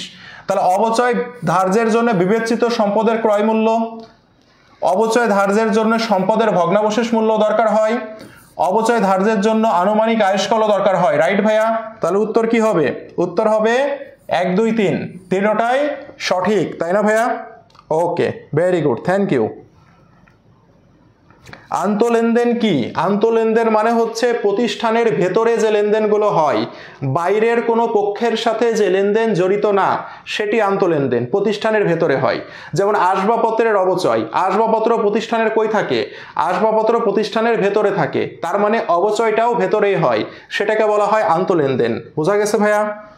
ওকে, আশা করি বুঝতে পেরেছেন আন্তঃলেনদেন কি জিনিস। ঠিক আছে ভাইয়া? হ্যাঁ, ক্রয় মূল্য হবে। কেন ক্রয় মূল্য হবে না ভাই? ক্রয় মূল্য বা অর্জন মূল্য হবে না? অবশ্যই হবে, কেন হবে না? নেক্সটে যাই। দেখেন দেখেন এবার আমরা শিখব স্থায়ী সম্পদের ক্রয় মূল্য বা অর্জন মূল্য নির্ণয়। ঠিক আছে, স্থায়ী সম্পদের ক্রয় মূল্য বা অর্জন মূল্য নির্ণয়, এই জিনিসটা শিখব। এটা আমাদের খুবই গুরুত্বপূর্ণ জিনিস। ঠিক আছে, দেখেন দেখেন একটি স্থায়ী সম্পদ ক্রয় এবং এটি ব্যবহার উপযোগী করার জন্য যে ব্যয়গুলো একবার মাত্র করা হয় তার সমষ্টিকে স্থায়ী সম্পদের ক্রয় মূল্য বা অর্জন মূল্য বলা হয়। দেখেন আমি একটু বোঝাই, আমি একটু বিষয়টা বোঝাই, তাহলে আপনাদের ক্লিয়ার হবে। ঠিক আছে, আমি একটু জিনিসটা বোঝাই, তাহলে ক্লিয়ার হবে। দেখেন আপনি ধরেন একটি আসবাবপত্র কিনেছেন। ঠিক আছে ভাইয়া, আপনি একটি আসবাবপত্র কিনেছেন, তার দাম হচ্ছে 1 লাখ টাকা। ঠিক আছে, এখন আসবাবপত্রটা দোকান থেকে যদি আপনার বাসায় নিয়ে আসেন তাহলে ভাড়া দিতে হবে না? পরিবহন খরচ আছে না ভাইয়া? তাহলে পরিবহন খরচ কত টাকা? পরিবহন খরচ ধরেন 2000 টাকা। ঠিক আছে, এখন এই আসবাবপত্রটাকে বাসার কোথায় রাখবেন সেটা সংস্থাপন করতে হবে। তাহলে এই সংস্থাপন করার একটা খরচ আছে না? সংস্থাপনের মজুরি দিলেন ধরেন 2000 টাকা। ঠিক আছে ভাইয়া, এখন যদি আপনাকে বলা হয় যে এই আসবাবপত্রটার ক্রয় মূল্য বা অর্জন মূল্য নির্ণয় করো, ক্রয় মূল্য বা অর্জন মূল্য নির্ণয় করো, তাহলে আপনি কি করবেন ভাইয়া? তাহলে দেখেন আপনি কি দেখে ক্রয় মূল্য বা অর্জন মূল্য নির্ণয় করবেন। দেখেন এই আসবাবপত্রটা ব্যবহার শুরু করার আগের খরচ। কি করার আগের খরচ? ব্যবহার শুরুর আগের খরচ। ঠিক আছে, আসবাবপত্র ব্যবহার শুরু করার আগের খরচগুলোকে যোগ করে দিবেন, তাহলে এই সম্পদের ক্রয় মূল্য বা অর্জন মূল্য নির্ণয় হয়ে যাবে। ভাইয়া বলেন তো, এখানে দেখে আমাকে বলেন তো, এই যে আসবাবপত্রের দাম 1 লাখ টাকা, এই 1 লাখ টাকা দিয়ে প্রথমে কিনলেন, তাহলে ক্রয় মূল্য 1 লাখ। এর সাথে পরিবহন খরচ, পরিবহন খরচটা কি আসবাবপত্র ব্যবহার শুরু করার আগের খরচ না পরের খরচ বলেন তো দেখি? পরিবহন খরচটা কি আগের খরচ না পরের খরচ? পরিবহন খরচটা আসবাবপত্র ব্যবহার শুরু করার আগের খরচ, তাহলে এটিকেও যোগ করতে হবে। ওকে। সংস্থাপন ব্যয়, সংস্থাপন ব্যয় মানে কি আসবাবপত্রটা বসানোর খরচ। ভাইয়া আসবাবপত্রটা এক জায়গায় না বসিয়ে কি সেটি ব্যবহার করতে পারবেন? পারবেন না। দ্যাট মিনস এই সংস্থাপন ব্যয়টাও কি হবে? আসবাবপত্র ব্যবহারের আগের খরচ। তাহলে আসবাবপত্রটা ব্যবহারের আগে যত খরচগুলো হবে সব খরচগুলোকে যোগ করলেই সম্পদের ক্রয় মূল্য বা অর্জন মূল্য নির্ণয় করা যাবে। বোঝা গেছে ভাইয়া? এখন দেখেন ভাইয়া, এখন দেখেন একটা জিনিস, ঠিক আছে? এখন একটা জিনিস দেখেন, আপনাকে যদি বলে মজুরি, ঠিক আছে, মজুরি, সরি মজুরি না, সরি একটু মিস্টেক হয়ে গেছে, মেরামত খরচ। কি খরচ? মেরামত খরচ। ঠিক আছে। আসবাবপত্র ক্রয়, দেখেন বলেছে আসবাবপত্র ক্রয় 50,000 টাকা। ওকে। মেরামত খরচ 10,000 টাকা। এখন ভাই আমাকে বলেন তো দেখি, আসবাবপত্র ক্রয় 50,000, মেরামত খরচ 10,000। এখন আমাকে বলেন তো অর্জন মূল্য বা ক্রয় মূল্য কত? অর্জন মূল্য বা ক্রয় মূল্য কত আমাকে বলেন তো ভাইয়া দেখি, কে বলতে পারে? বলেন অর্জন মূল্য বা ক্রয় মূল্য কত, কে বলতে পারে দেখি? দেখেন অনেক লেট হয়ে গেল, রেকর্ডে দেখবেন। বলেন আসবাবপত্র ক্রয় 50,000, আসবাবপত্রের মেরামত খরচ 10,000। তাহলে ভাইয়া এখন আমাকে বলেন তো অর্জন মূল্য বা ক্রয় মূল্য কত হবে? বলেন কে বলতে পারে? বলেন কে বলতে পারে? সবাই বলছে 60,000 টাকা। দেখেন ভুলটা করি আমরা এখানে, কারণ আমাদের কনসেপ্ট কি জানেন? আমাদের কনসেপ্ট হচ্ছে যত খরচ দেখব সব খরচকে যোগ করে দেব তাহলে হয়ে যাবে। না ভাইয়া, আমি তো বারবার একটা জিনিস আপনাকে বলেছি, আসবাবপত্র ব্যবহারের আগের খরচ না পরের খরচ? বলেন। মেরামত, মেরামত ব্যবহারের আগের খরচ না পরের খরচ? ভাইয়া মেরামত করা কাকে বলে? মেরামত করার কাকে বলে?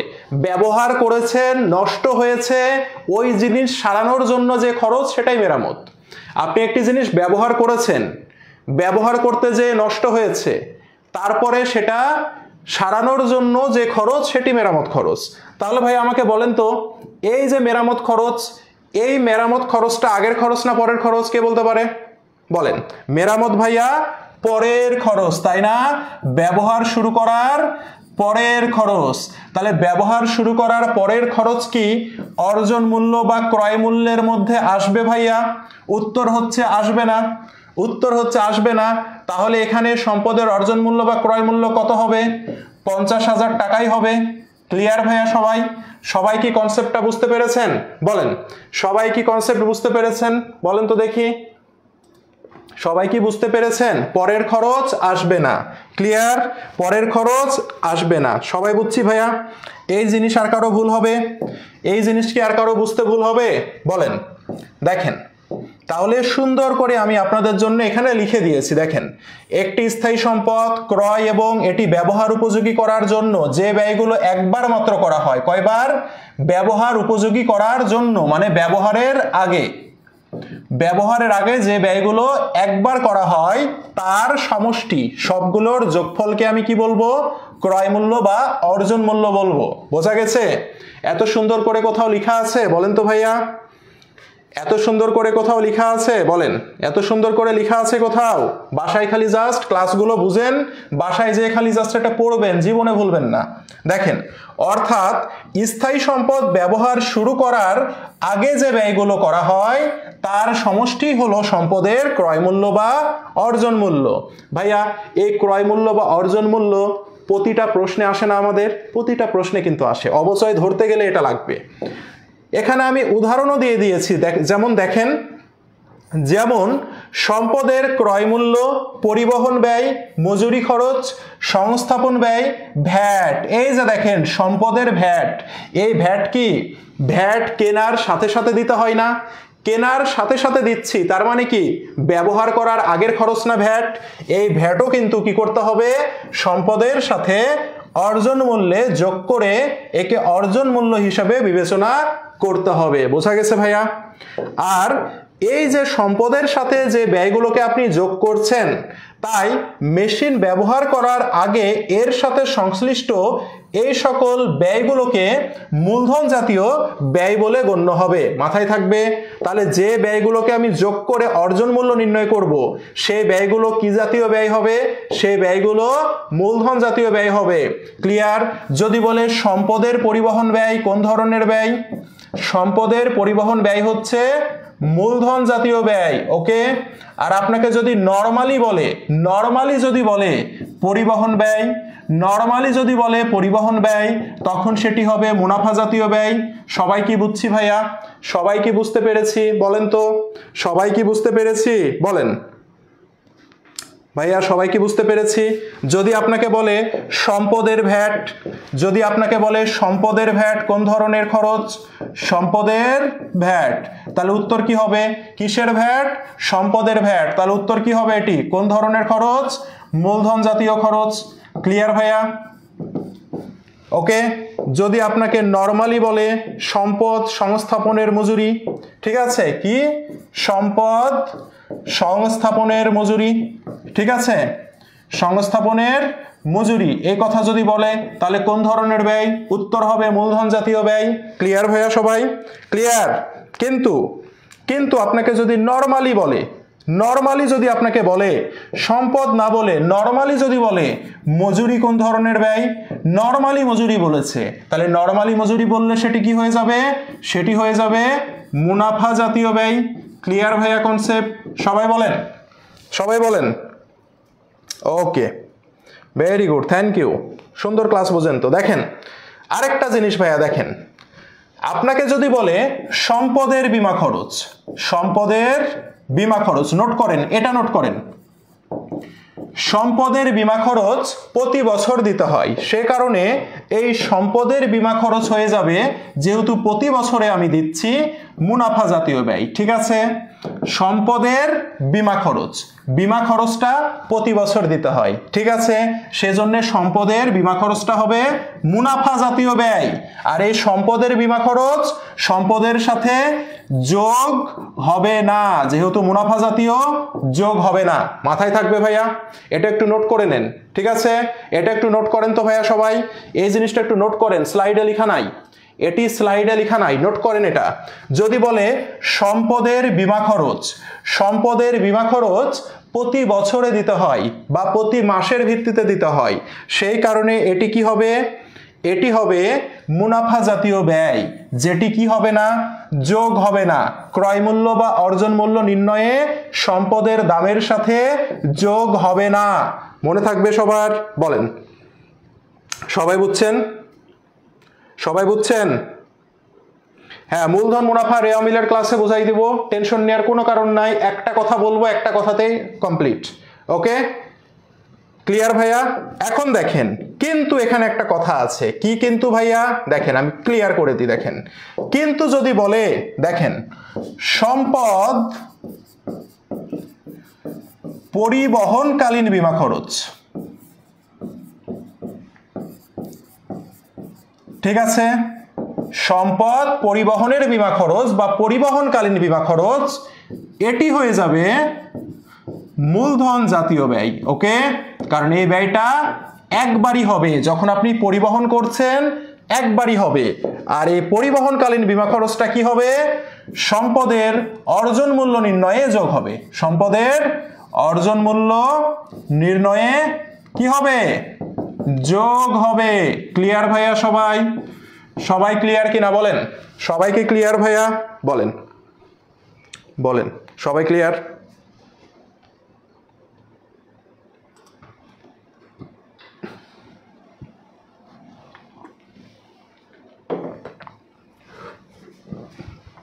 এই জিনিসটা নোট করেন।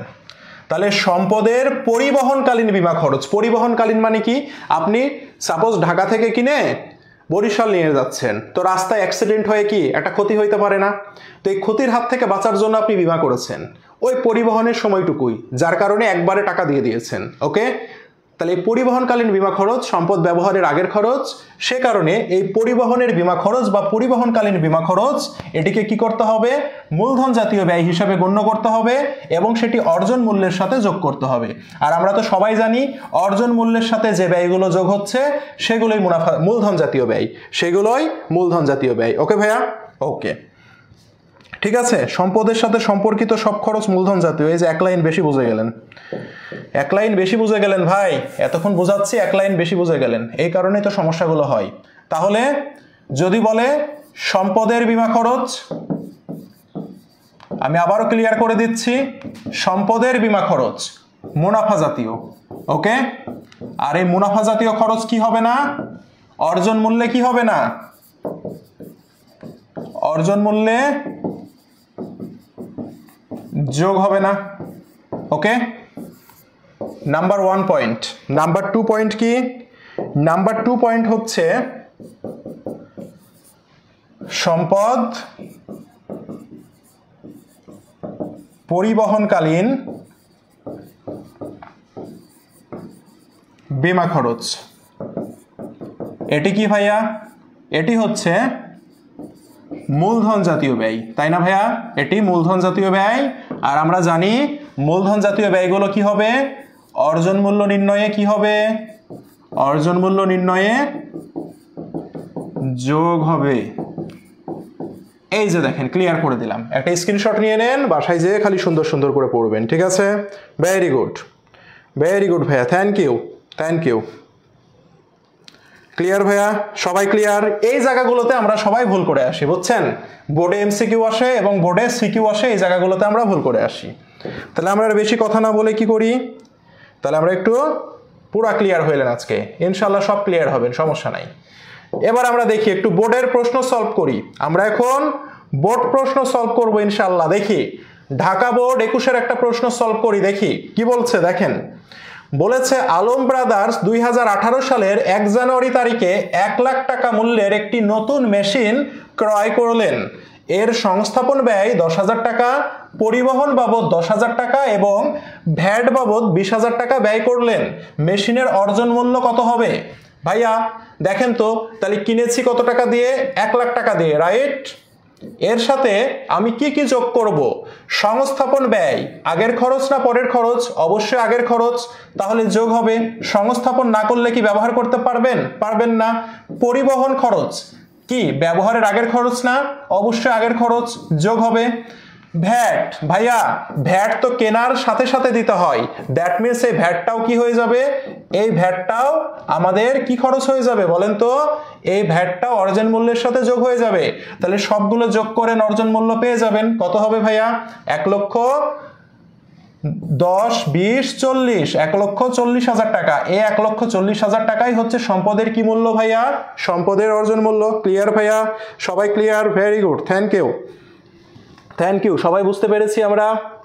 অনামিকা শীল বলছে 1,40,000, অপু দাস বলছে 1,40,000, নীলদেব বলছে 1,40,000, ইউসুফ বলছে 1,40,000, হৃদয় খান 1,40,000, অনিক রয় 1,40,000, পারভিন আক্তার 1,40,000। ক্লিয়ার ভাইয়া সবাই? আর কি ভুল হবে ভাইয়া? এই অর্জন মূল্য বা ক্রয় মূল্যে কি আর কোনো ভুল হবে? টেকনিক শিখাই দিয়েছি না, মুখস্থ করার দরকার আছে? মুখস্থ করার কোনো দরকার নাই। না হলে এতদিন কি শিখে এসেছেন? এতদিন শিখে এসেছেন ওই যে একজন বলল সম্পদের সাথে সম্পর্কিত খরচই যোগ হবে। তাহলে ভাই আমি যদি বলি সম্পদের মেরামত খরচ, এটিও তো সম্পদের সাথে সম্পর্কিত খরচ, তাহলে এটিকে কি যোগ করবেন? যোগ হবে না। এটি কি যোগ হবে? মেরামত খরচ হবে না। কেন? কারণ মেরামত ব্যবহারের পরের খরচ, পরের খরচগুলো যোগ হয় না। ক্লিয়ার কনসেপ্ট ভাইয়া? ওকে, থ্যাংক ইউ। নেক্সটে যাই ভাইয়া, দেখি। আবার দেখেন একটা প্রশ্ন দিয়েছে আমাদেরকে, দেখি। এটা যশোর বোর্ড 21-এ আসা প্রশ্ন। কি বলেছে? জনাব কায়সার 5 লক্ষ টাকা দিয়ে একটি মেশিন ক্রয় করলেন। মেশিনের পরিবহন খরচ 5,000 টাকা এবং সংস্থাপন ব্যয় 15,000 টাকা। মেশিনের আয়ুষ্কাল 10 বছর এবং ভগ্নাবশেষ মূল্য 1 লক্ষ টাকা। মেশিনের মূল্য হিসাবে কত টাকা লেখা হবে? মেশিনের মূল্য হিসাবে কত টাকা লেখা হবে? সম্পদের অর্জন মূল্য কত হবে? অথবা সম্পদের কত টাকা ডেবিট করতে হবে, যেটাই বলুক না কেন ঘটনা একই হবে। ঠিক আছে, বোঝা গেছে ভাইয়া? যে কোনো নামেই প্রশ্ন আসতে পারে। মেশিনের মূল্য হিসাবে কত টাকা লেখা হবে, মেশিনের অর্জন মূল্য কত হবে, অথবা মেশিন হিসাবে কত টাকা ডেবিট করতে হবে, এগুলো মানেই হচ্ছে সম্পদের অর্জন মূল্য নির্ণয় করতে হবে। এগুলো মানেই সম্পদের কি মূল্য নির্ণয় করতে হবে? অর্জন মূল্য নির্ণয় করতে হবে। তাহলে সম্পদের অর্জন মূল্য ভাইয়া আমরা নির্ণয় করে ফেলি। সম্পদ কিনেছি আমি 5 লাখ টাকা দিয়ে। কয় লাখ টাকা দিয়ে? 5 লাখ টাকা দিয়ে। ওকে, এর সাথে কি করব? যোগ করব পরিবহন খরচ, আগের খরচ, সেজন্য যোগ করব। ব্যবহারের আগের খরচ আর কি আছে দেখি তো? সংস্থাপন ব্যয়, ব্যবহারের আগের খরচ 15,000 টাকা। আর কি কিছু আছে ভাইয়া? দেখেন তো, আর কিচ্ছু নাই, আর কোনো খরচ নাই। দ্যাট মিনস 5,20,000 টাকাই হবে কি আমার? 5,20,000 টাকাই হবে সম্পদের অর্জন মূল্য বা মেশিন হিসাবে দেখাতে হবে বা ডেবিট করতে হবে। সবাই কি বুঝছি ভাইয়া? বলেন, সবাই কি বুঝছি? সবাই বুঝতে পেরেছি, তাই না? সবাই বুঝতে পেরেছি। আজানের বিরতি 1 মিনিট। ঠিক আছে, আজানের বিরতি 1 মিনিট। ক্লিয়ার ভাইয়া? আজানের বিরতি 2 মিনিট। ওকে, আজান শেষ হইলে আমি ক্লাসে ব্যাক করছি 2 মিনিটের মধ্যে। ওকে ভাইয়া, আজানের বিরতি 2 মিনিট। ওকে, আজান দিচ্ছে তো, 2 মিনিট বিরতি দিলাম। ওকে, বলেন। তাহলে আজানের বিরতি আমি 2 মিনিট দিলাম। ঠিক আছে ভাইয়া, 2 মিনিট একটু ওয়েট করেন, আজানটা শেষ হোক। 2 মিনিট পরেই শুরু করব। ওকে,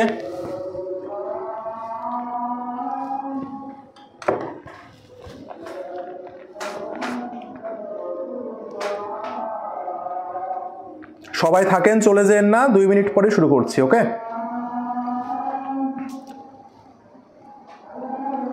সবাই থাকেন, ক্লাস ছেড়ে যাওয়ার দরকার নাই, শুরু করছি এখনই।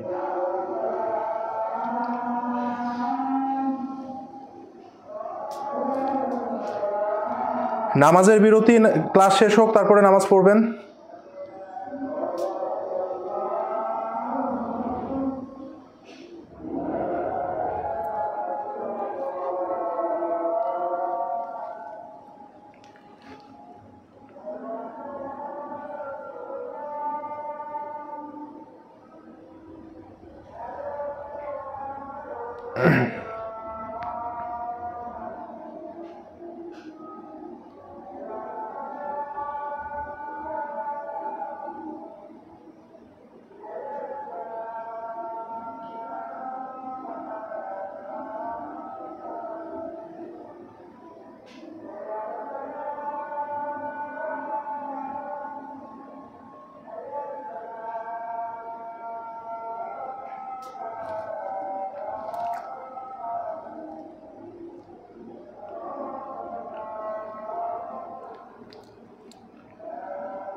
ওকে, তাহলে আজানের বিরতি শেষে আমরা আবারও ক্লাসে ফিরে আসলাম। ক্লিয়ার ভাইয়া? তাহলে এখন খতে বলেছে, দেখেন, পরিবহন খরচ এবং সংস্থাপন ব্যয় কোন ধরনের ব্যয়? ভাইয়া বলেন তো, এই যে পরিবহন খরচ আর সংস্থাপন ব্যয়, এটি কি অর্জন মূল্য নির্ণয়ে আমরা যোগ করেছি না করিনি? বলেন তো, বলেন, এই দুইটি কি অর্জন মূল্য নির্ণয়ে আমরা যোগ করেছি? বলেন, যোগ করেছি কিনা বলেন। এই দুটি কি অর্জন মূল্য নির্ণয়ে আমরা যোগ করেছি ভাইয়া? ইয়েস অর নো বলেন তো দেখি, বলেন। এই দুইটি কি আমরা অর্জন মূল্য নির্ণয়ে যোগ করেছি? উত্তর হচ্ছে ইয়েস, অর্জন মূল্য নির্ণয়ে যোগ করেছি। তাহলে অর্জন মূল্য নির্ণয়ে যদি এই দুইটি ব্যয় আমরা যোগ করি, তাহলে অর্জন মূল্য নির্ণয়ে যে ব্যয়গুলোকে যোগ করি সেই ব্যয়গুলো হয়ে যায় মূলধন জাতীয় ব্যয়। ক্লিয়ার ভাইয়া? অর্জন মূল্য নির্ণয়ে যে ব্যয়গুলোকে আমরা যোগ করি সেই ব্যয়গুলো হয়ে যায় মূলধন জাতীয় ব্যয়। ক্লিয়ার ভাইয়া সবাই? ওকে, থ্যাংক ইউ। বোঝা গেছে? কনসেপ্টগুলো কি খুলছে? মুখস্থ করার কি কিছু আছে? একেবারে টেকনিক শেখাই দিয়েছি না ভাইয়া? ভুল হওয়ার সম্ভাবনা আছে? জীবনও ভুল হবে না ইনশাল্লাহ। না ভুল হবে? ভুল হবে বলেন, ভুল হবে বলেন। ক্লিয়ার ভাইয়া? মূলধন জাতীয় ব্যয়, ভেরি গুড, থ্যাংক ইউ। দেখেন, এবার দেখেন আমরা একটা ঢাকা ইউনিভার্সিটির প্রশ্ন সলভ করি, দেখি পারি কিনা। আমরা এবার প্রশ্ন সলভ করব একটি ঢাকা ইউনিভার্সিটির। দেখেন, ডিইউ ২-৩ সাল এবং ৯২-৯৩ সাল, মানে আপনাদের জন্মের আগে একটা প্রশ্ন এসছে, এই রিলেটেড আমরা একটু সলভ করি। ঠিক আছে? ব্যবসায় ব্যবহারের জন্য ৫ লাখ টাকায় একটি যন্ত্রপাতি ক্রয় করা হয়। কার্যস্থলে আনার জন্য ১০,০০০ টাকা বহন খরচ দেখানো হয়। বসানোর খরচ ১৫,০০০ টাকা, যার মধ্যে বসানোর মজুরি ৫,০০০ টাকা অন্তর্ভুক্ত আছে। ঠিক আছে, কত টাকা ডেবিট করে যন্ত্রপাতি হিসাবে খোলা হবে? এই যে বারবার বলছি, ডেবিট করা হবে, লিপিবদ্ধ করা হবে বা দেখাতে হবে, এগুলো যাই বলুক না কেন আমরা বাংলা কথায় সম্পদের অর্জন মূল্য নির্ণয় করব, তাই না ভাইয়া? তাহলে করি তো দেখি একটু অর্জন মূল্য নির্ণয়। ব্যবসায় ব্যবহারের জন্য আমি 5 লাখ টাকা দিয়ে একটি যন্ত্রপাতি কিনেছি, ওকে।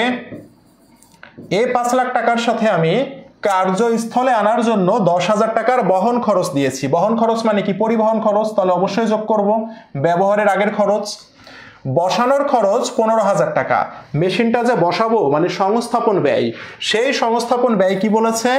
15,000 টাকা বলেছে, যার মধ্যে আবার বসানোর মজুরি 5,000 টাকা অন্তর্ভুক্ত আছে।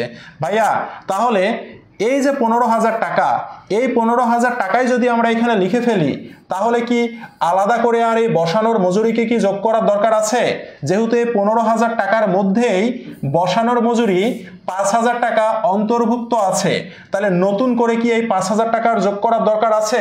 না এই 15,000 টাকা লিখে দিলে আমার 5,000 টাকাও লেখা হয়ে যাবে? বলেন তো, বলেন। তাহলে উত্তর কত হবে? 5,25,000 টাকা, তাই না ভাইয়া? বলেন তো, এটা হবে না উত্তর? বলেন, 5,25,000 টাকা হবে। Very good, thank you. তাহলে ভাইয়া বিষয়গুলো কি সবাই বুঝতে পারছেন? বিষয়গুলো কি সবাই বুঝতে পারছেন? কনসেপ্টগুলো কি ক্লিয়ার হচ্ছে? এতদিন মুখস্থ এলোমেলো শিখেছিলেন, এখন কি জিনিসগুলো কি বোঝা যাচ্ছে যে ভাইয়া কেন হচ্ছে, কিভাবে হচ্ছে? এতদিন তো মুখস্থ করেছিলেন, হয় গাইড দেখে, বই দেখে, নাহলে স্যারেরা বলে দিয়েছিল যে এগুলো বসানোর খরচ এই থাকলে যোগ করবা, তাই না? তো এখন কি কনসেপ্টগুলো ভাইয়া অনেকটা ক্লিয়ার হচ্ছে না? এখন ইজি হচ্ছে না? বলেন তো, বলেন। ঠিক আছে, ক্লিয়ার ভাইয়া? বুঝতে পেরেছেন ভাইয়া? ওকে, থ্যাংক ইউ, সমস্যা নাই। নেক্সটে যাই ভাইয়া। দেখেন, এখন অবচয়ের পদ্ধতিগুলো সম্পর্কে আমরা একটু আলোচনা করব। সরলরৈখিক পদ্ধতি বা স্থির কিস্তি পদ্ধতি খুব গুরুত্বপূর্ণ ভাইয়া, ঠিক আছে, মাথায় রাখবেন। প্রতি বছর একই হারে অবচয় ধার্য করা হয়, ফলে প্রতি বছর অবচয়ের পরিমাণ সমান হয়। তাহলে সরলরৈখিক পদ্ধতির আরেকটা নাম হচ্ছে স্থির কিস্তি পদ্ধতি। এই স্থির কিস্তি পদ্ধতিতে প্রতি বছর অবচয় কি হবে? সমান হবে। কেমন ঘটনাটা ভাইয়া? 2020 সালে যদি অবচয় 10,000 টাকা হয়, তাহলে 2021 সালেও অবচয় কত হবে? 10,000 টাকাই হবে। তাহলে এটাকে আমি কি বলবো? প্রতি বছর অবচয় সমান হচ্ছে, তার নামই হচ্ছে সরলরৈখিক পদ্ধতি বা স্থির কিস্তি পদ্ধতি। ওকে ভাইয়া? ওকে, ঠিক আছে, ওকে। তাহলে আর একটা কথা আছে, দেখেন, সম্পদের অবচয়যোগ্য মূল্যের উপরে অবচয় ধার্য করা হয়। কি মূল্যের উপরে? অবচয়যোগ্য মূল্যের উপরে আমরা কি ধরবো? অবচয় ধরবো, তাই না ভাইয়া? তাহলে সম্পদের অবচয়যোগ্য মূল্যের উপরে অবচয় ধরবো, ঠিক আছে।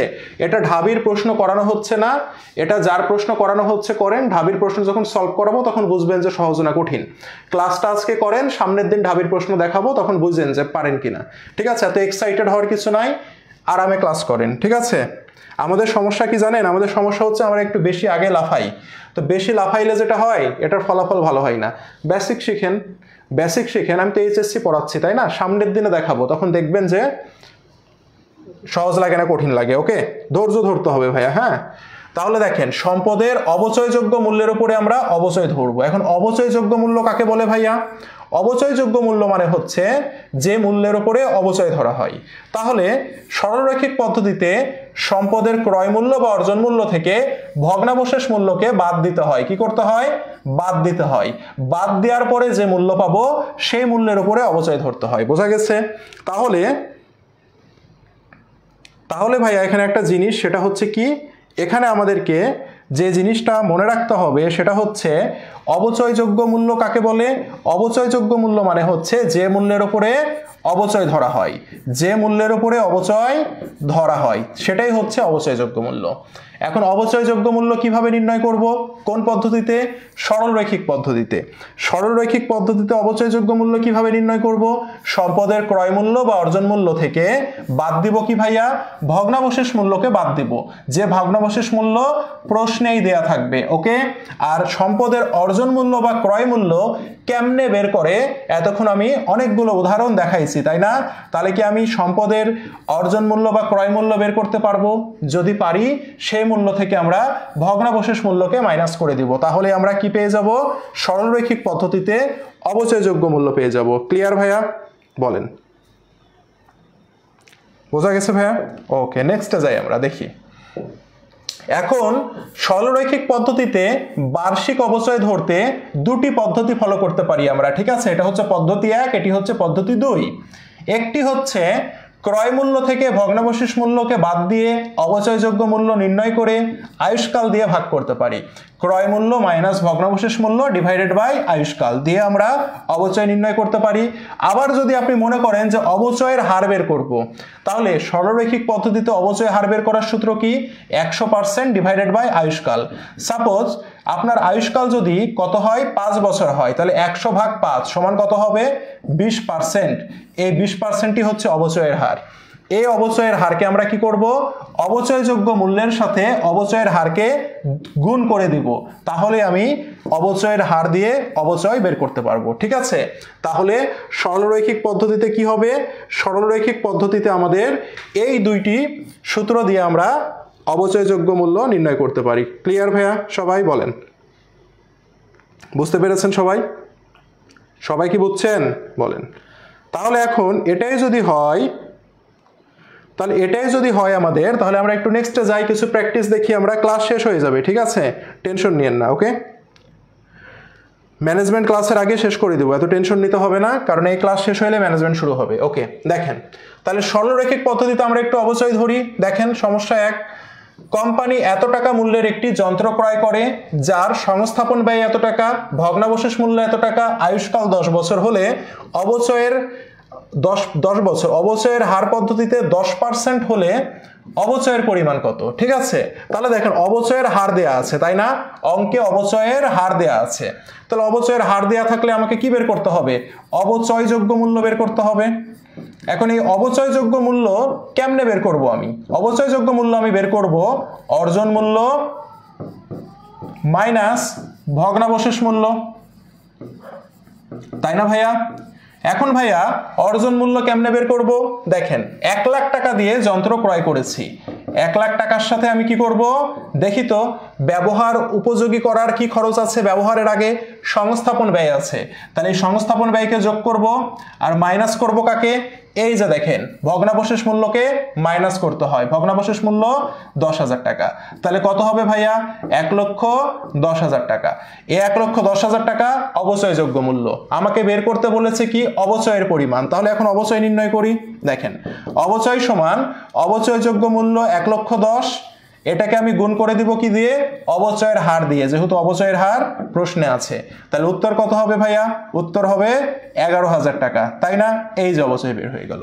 সবাই বুঝছি ভাইয়া? বলেন বলেন, সবাই clear? Very good, thank you. তাহলে এই জিনিসগুলো একেবারে বেসিক, আমি একেবারে বেসিক থেকে শিখাচ্ছি, যাতে করে অবচয় চ্যাপ্টারটা যারা পড়েনি আজকের পরে যেন তারাও পারে, ঠিক আছে?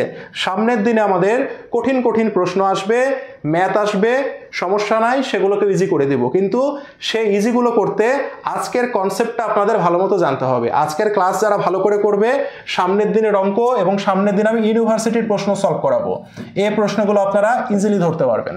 ওকে, সেই জন্য আজকের ক্লাসটা জানা জরুরি। দেখেন কি বলছে, ক্রমহ্রাসমান জের পদ্ধতি, যে পদ্ধতিতে অবচয়ের পরিমাণ পূর্ববর্তী বছরের তুলনায় ক্রমান্বয়ে প্রতি বছর কমতে থাকে তাকে ক্রমহ্রাসমান বলে।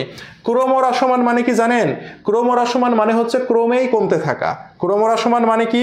ক্রমেই কমতে থাকা, ঠিক আছে ভাইয়া? ক্রমহ্রাসমান মানে হচ্ছে ক্রমেই কমতে থাকা। কেমনে ক্রমে কমে ভাইয়া? দেখেন 2020 সালে আপনি অবচয় ধরেছেন 10,000 টাকা, 2021 সালে আপনি অবচয় ধরেছেন 9,000 টাকা, 2019 সালে 22 সালে আপনি অবচয় ধরলেন, দিয়ে হইল 8,500 টাকা। দেখেন তো ক্রমেই কমছে না? এই বছরের থেকে এই বছর কমেছে, এই বছরের থেকে আবার এই বছরে কমে গেছে। তাহলে কোন পদ্ধতিতে অবচয় ধরলে যখন আমি দেখব প্রতি বছর অবচয়ের পরিমাণ কমতে থাকে, তাকে আমরা বলবো ক্রমহ্রাসমান জের পদ্ধতি। ক্লিয়ার ভাইয়া? বলেন।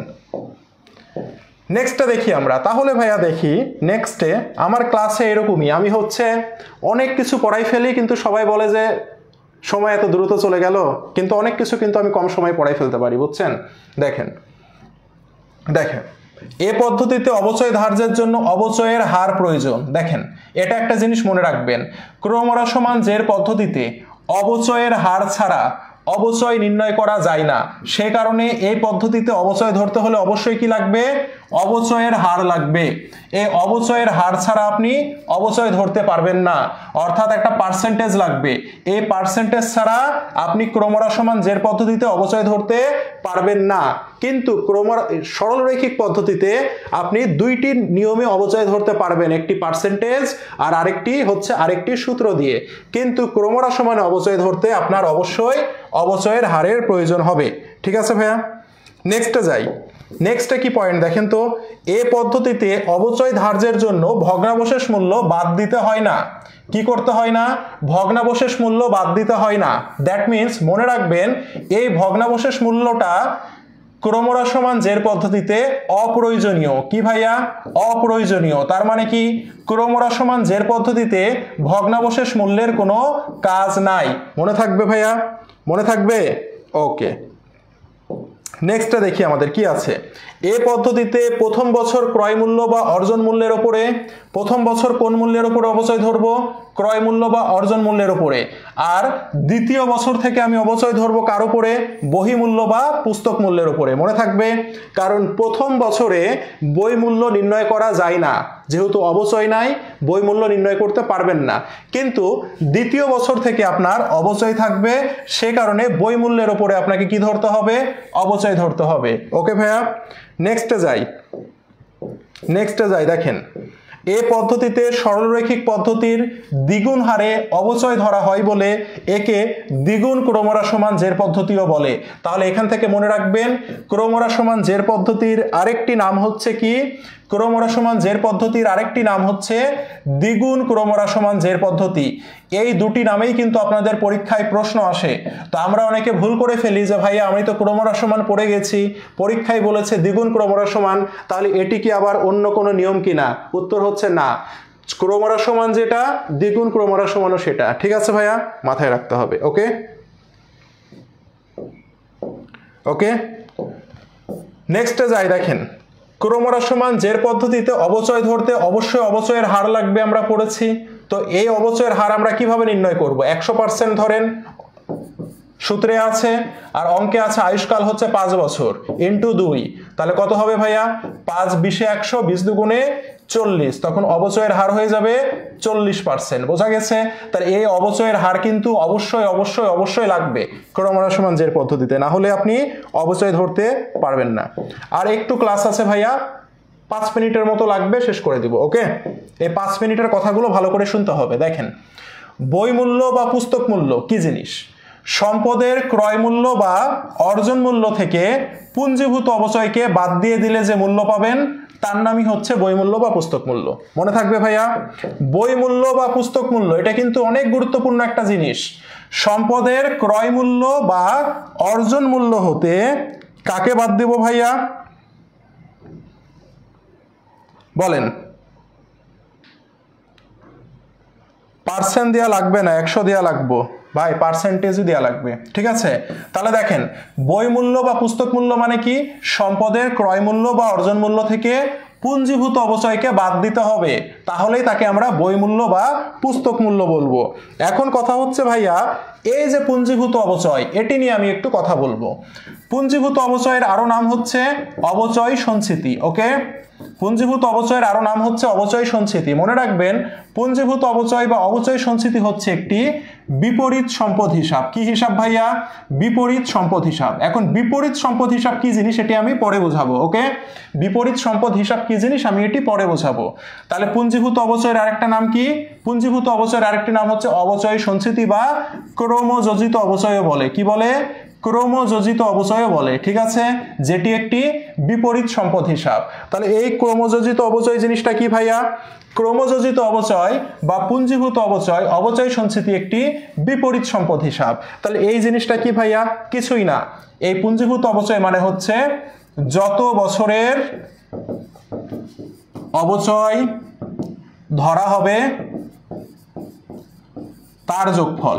ক্লিয়ার? যত বছরের অবচয় ধরবেন তার যোগফলই হচ্ছে পুঞ্জীভূত অবচয়। আর এই পুঞ্জীভূত অবচয়টা কি হিসাব? পুঞ্জীভূত অবচয়টা বিপরীত সম্পদ হিসাব। এটা না হলেও আপনাদের বোর্ডে 100 বার আসছে।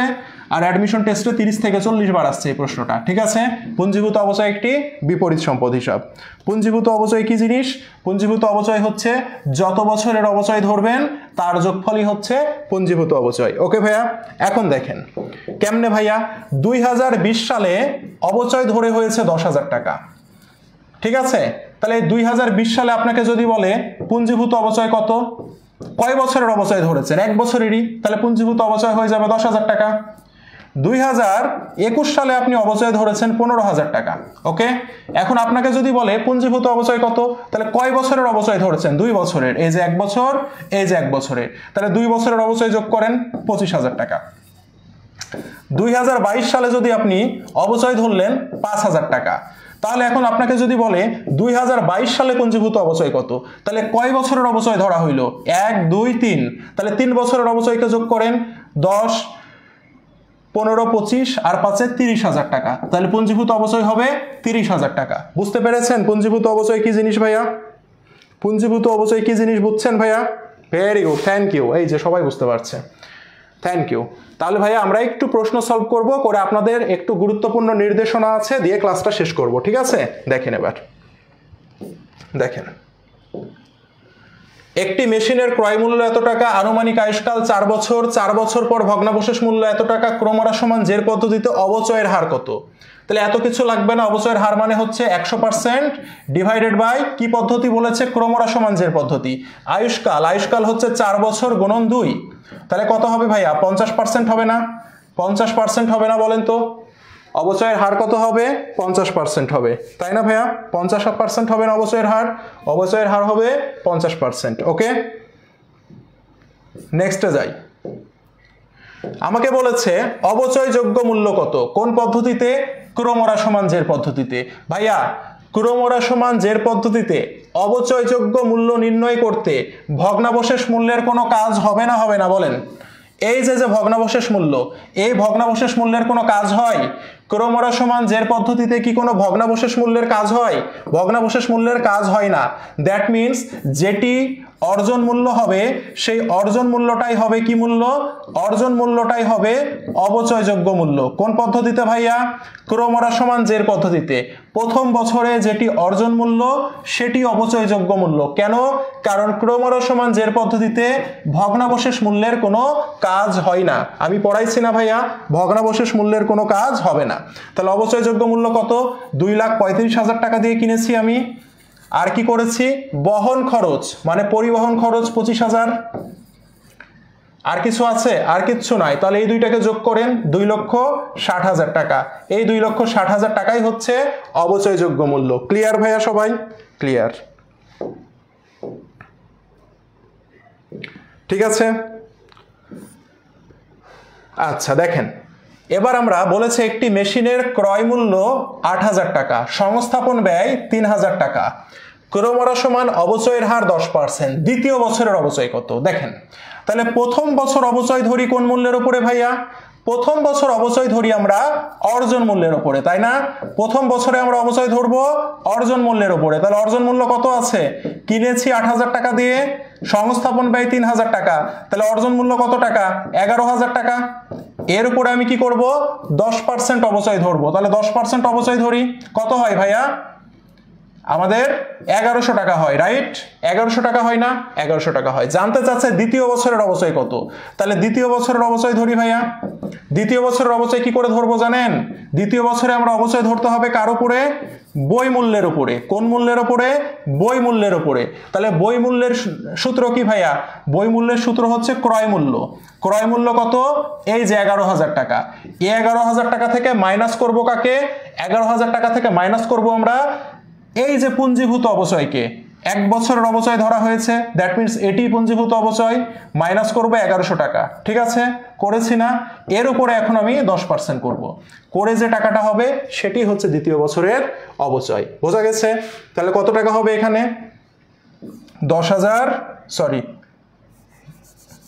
একটু ওয়েট, 9,900, তাই না ভাইয়া?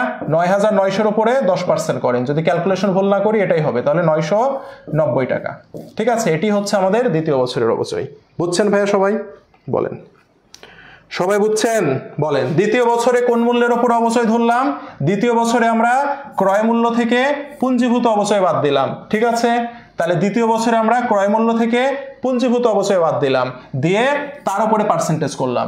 আর প্রথম বছরে কোন মূল্যের উপর অবচয় ধরতে হয়? প্রথম বছর ক্রয় মূল্যের উপর অবচয় ধরতে হয়, তাই না? সেটাই করেছি না? এই যে বলেন। ওকে, থ্যাংক ইউ, অনেকজন ক্লাস করলেন আজকে, খুবই খুশি হয়েছে। নেক্সট প্রশ্ন দেখি। সম্পত্তির ক্রয় মূল্য ও পুঞ্জীভূত অবচয়ের পার্থক্যকে কি বলে? মানে ক্রয় মূল্য থেকে পুঞ্জীভূত অবচয়কে বাদ দিলে কি পাওয়া যায় যেন ভাইয়া? বই মূল্য পাওয়া যায় না ভাইয়া? বলেন তো, ক্রয় মূল্য থেকে পুঞ্জীভূত অবচয় বাদ দিলে কি পাওয়া যায়? বই মূল্য পাওয়া যায় না ভাইয়া? বই মূল্য পাওয়া যায়।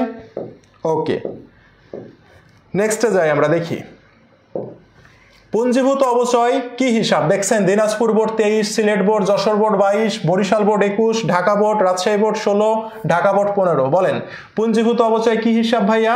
একটি বিপরীত সম্পদ হিসাব। এই বিপরীত সম্পদ হিসাবের আরেকটি নাম আছে, সেটি হচ্ছে প্রতি হিসাব, আর ইংরেজিতে বলে কন্ট্রা হিসাব। মনে থাকবে, ইংরেজিতে কি বলে? কন্ট্রা হিসাব, আর বাংলায় বলে প্রতি হিসাব বা বিপরীত হিসাব। মনে থাকবে? ক্লিয়ার? তাহলে পুঞ্জীভূত অবচয় হচ্ছে একটি বিপরীত সম্পদ হিসাব। ওকে, নেক্সটে যাই আমরা ভাইয়া, দেখি কি বলছে। অবচয় নির্ধারণে কোন পদ্ধতিতে ভগ্নাবশেষ মূল্য বিয়োগ করা হয় না? ভগ্নাবশেষ মূল্য বিয়োগ করা হয় না মানে ভগ্নাবশেষ মূল্যের কোনো দরকার হয় না। বলেন তো ভাইয়া, কোন পদ্ধতিতে ভগ্নাবশেষ মূল্যের দরকার হয় না? আমরা জানি ক্রমরা সমান জের পদ্ধতিতে ভগ্নাবশেষ মূল্যের কোনো দরকার হয় না, তাই না ভাইয়া? আমরা জানি ক্রমরা সমান জের পদ্ধতিতে ভগ্নাবশেষ মূল্যের দরকার হয় না। তো দরকার যেহেতু হবে না, বিয়োগ করার প্রশ্নই আসে না ভাইয়া, তাই না ভাইয়া? ওকে, আমি একটু পরে বলে দিচ্ছি পিডিএফ পাবেন কেমনে, ঠিক আছে? দেখেন, পূর্ববর্তী বছরের তুলনায় পরবর্তী বছরে অবচয়ের পরিমাণ হ্রাস পেতে থাকে। তাহলে অবচয়ের পরিমাণ হ্রাস পেতে থাকে কোন পদ্ধতিতে? বলেন তো, কোন পদ্ধতিতে? ক্রমরা সমান একক পদ্ধতিতে। এটি উত্তর হবে না ভাইয়া? ক্রমরা সমান একক পদ্ধতিতে, এটি উত্তর হবে না ভাইয়া? এটি উত্তর হবে। Very good. আচ্ছা, এই ছিল আমাদের আজকের আলোচনা। এখন আপনাদের একটু গুরুত্বপূর্ণ নির্দেশনা আপনাদেরকে আমি একটু বলে দিই ভাইয়া, একটু গুরুত্বপূর্ণ নির্দেশনা বলি, 1 মিনিট লাগবে। পিডিএফ কেমনে পাবো? পিডিএফ কেমনে পাবো, তাই না ভাইয়া? আচ্ছা, ক্লাস কেমন লাগলো বলেন? ক্লাস কেমন লেগেছে বলেন তো ভাইয়া? ক্লাস কেমন লেগেছে? কিছু শেখা গেছে না যায়নি বলেন তো ভাইয়া? ক্লাস কেমন লাগলো? কিছু শেখা গেছে ভাইয়া আজকের ক্লাস? বলেন, আজকের ক্লাসে কি কিছু শেখা গেছে? বলেন, ক্লাসে কিছু শেখা গেছে? আমি একেবারে জিরো থেকে কিন্তু শুরু করেছি, বুঝছেন? আমি জিরো থেকে শুরু করেছি। আমি একটু বলি, আপনারা যদি সাপোর্ট দেন, সামনের দিনে আমি এখানে যত ম্যাথ আছে, যত ম্যাথ এমসিকিউ আছে, বুঝছেন, এই ম্যাথ এমসিকিউগুলো একেবারে ম্যাজিক টেকনিকে শেখাবো। কিন্তু এই ম্যাজিক টেকনিক তখনই কাজে লাগবে যখন আপনার আজকের বেসিকগুলো ক্লিয়ার হবে। কারণ সামনের দিনে আপনাকে আমি আর অর্জন মূল্য কিভাবে বের করে আমি শেখাবো না, কারণ আজকে শিখাই দিয়েছি। সামনের দিন আমি আপনাকে বলবো না যে অবচয়ের হার কিভাবে নির্ণয় করে, সামনের দিন আমি আপনাকে বলবো না যে অবচয়যোগ্য মূল্য কিভাবে নির্ণয় করে। ওকে, তাহলে ভাইয়া সামনের দিনে আমি এই অবচয়ের যখন এমসিকিউ শেখাবো, দেখবেন ম্যাজিকের মতো কাজ করবে, ম্যাজিকের মতো সমাধান হয়ে যাবে, ঠিক আছে ভাইয়া? তাহলে একটা জিনিস মনে রাখবেন, পিডিএফ কিভাবে পাবেন? আমাদের সব পেজগুলোতে আমি একটি ফর্ম দিয়ে দিব, ঠিক আছে?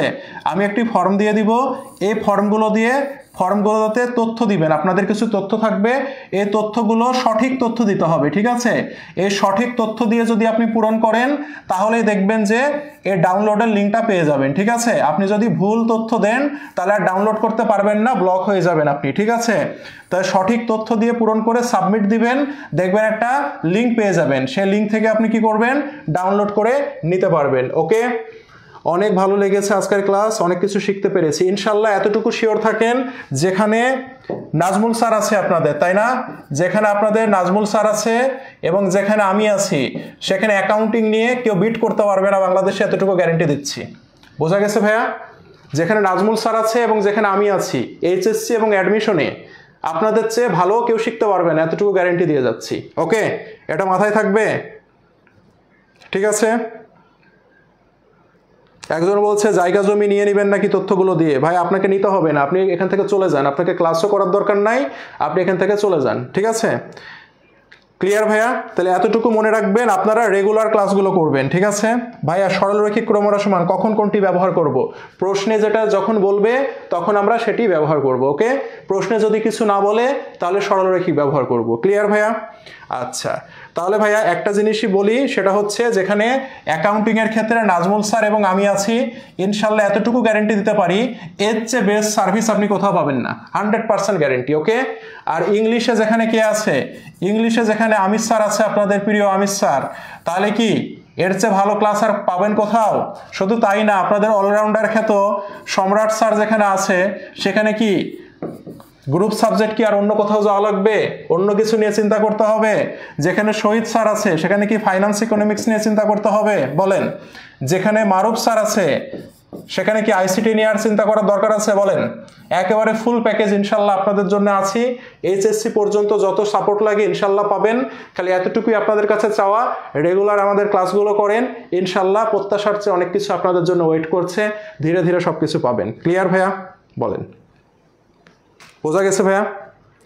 স্যার আজকে ক্লাস তো রুটিনে ছিল, হ্যাঁ অবশ্যই রুটিনে ছিল, রুটিন ওয়াইজ আপনাদের ক্লাস হবে, ঠিক আছে?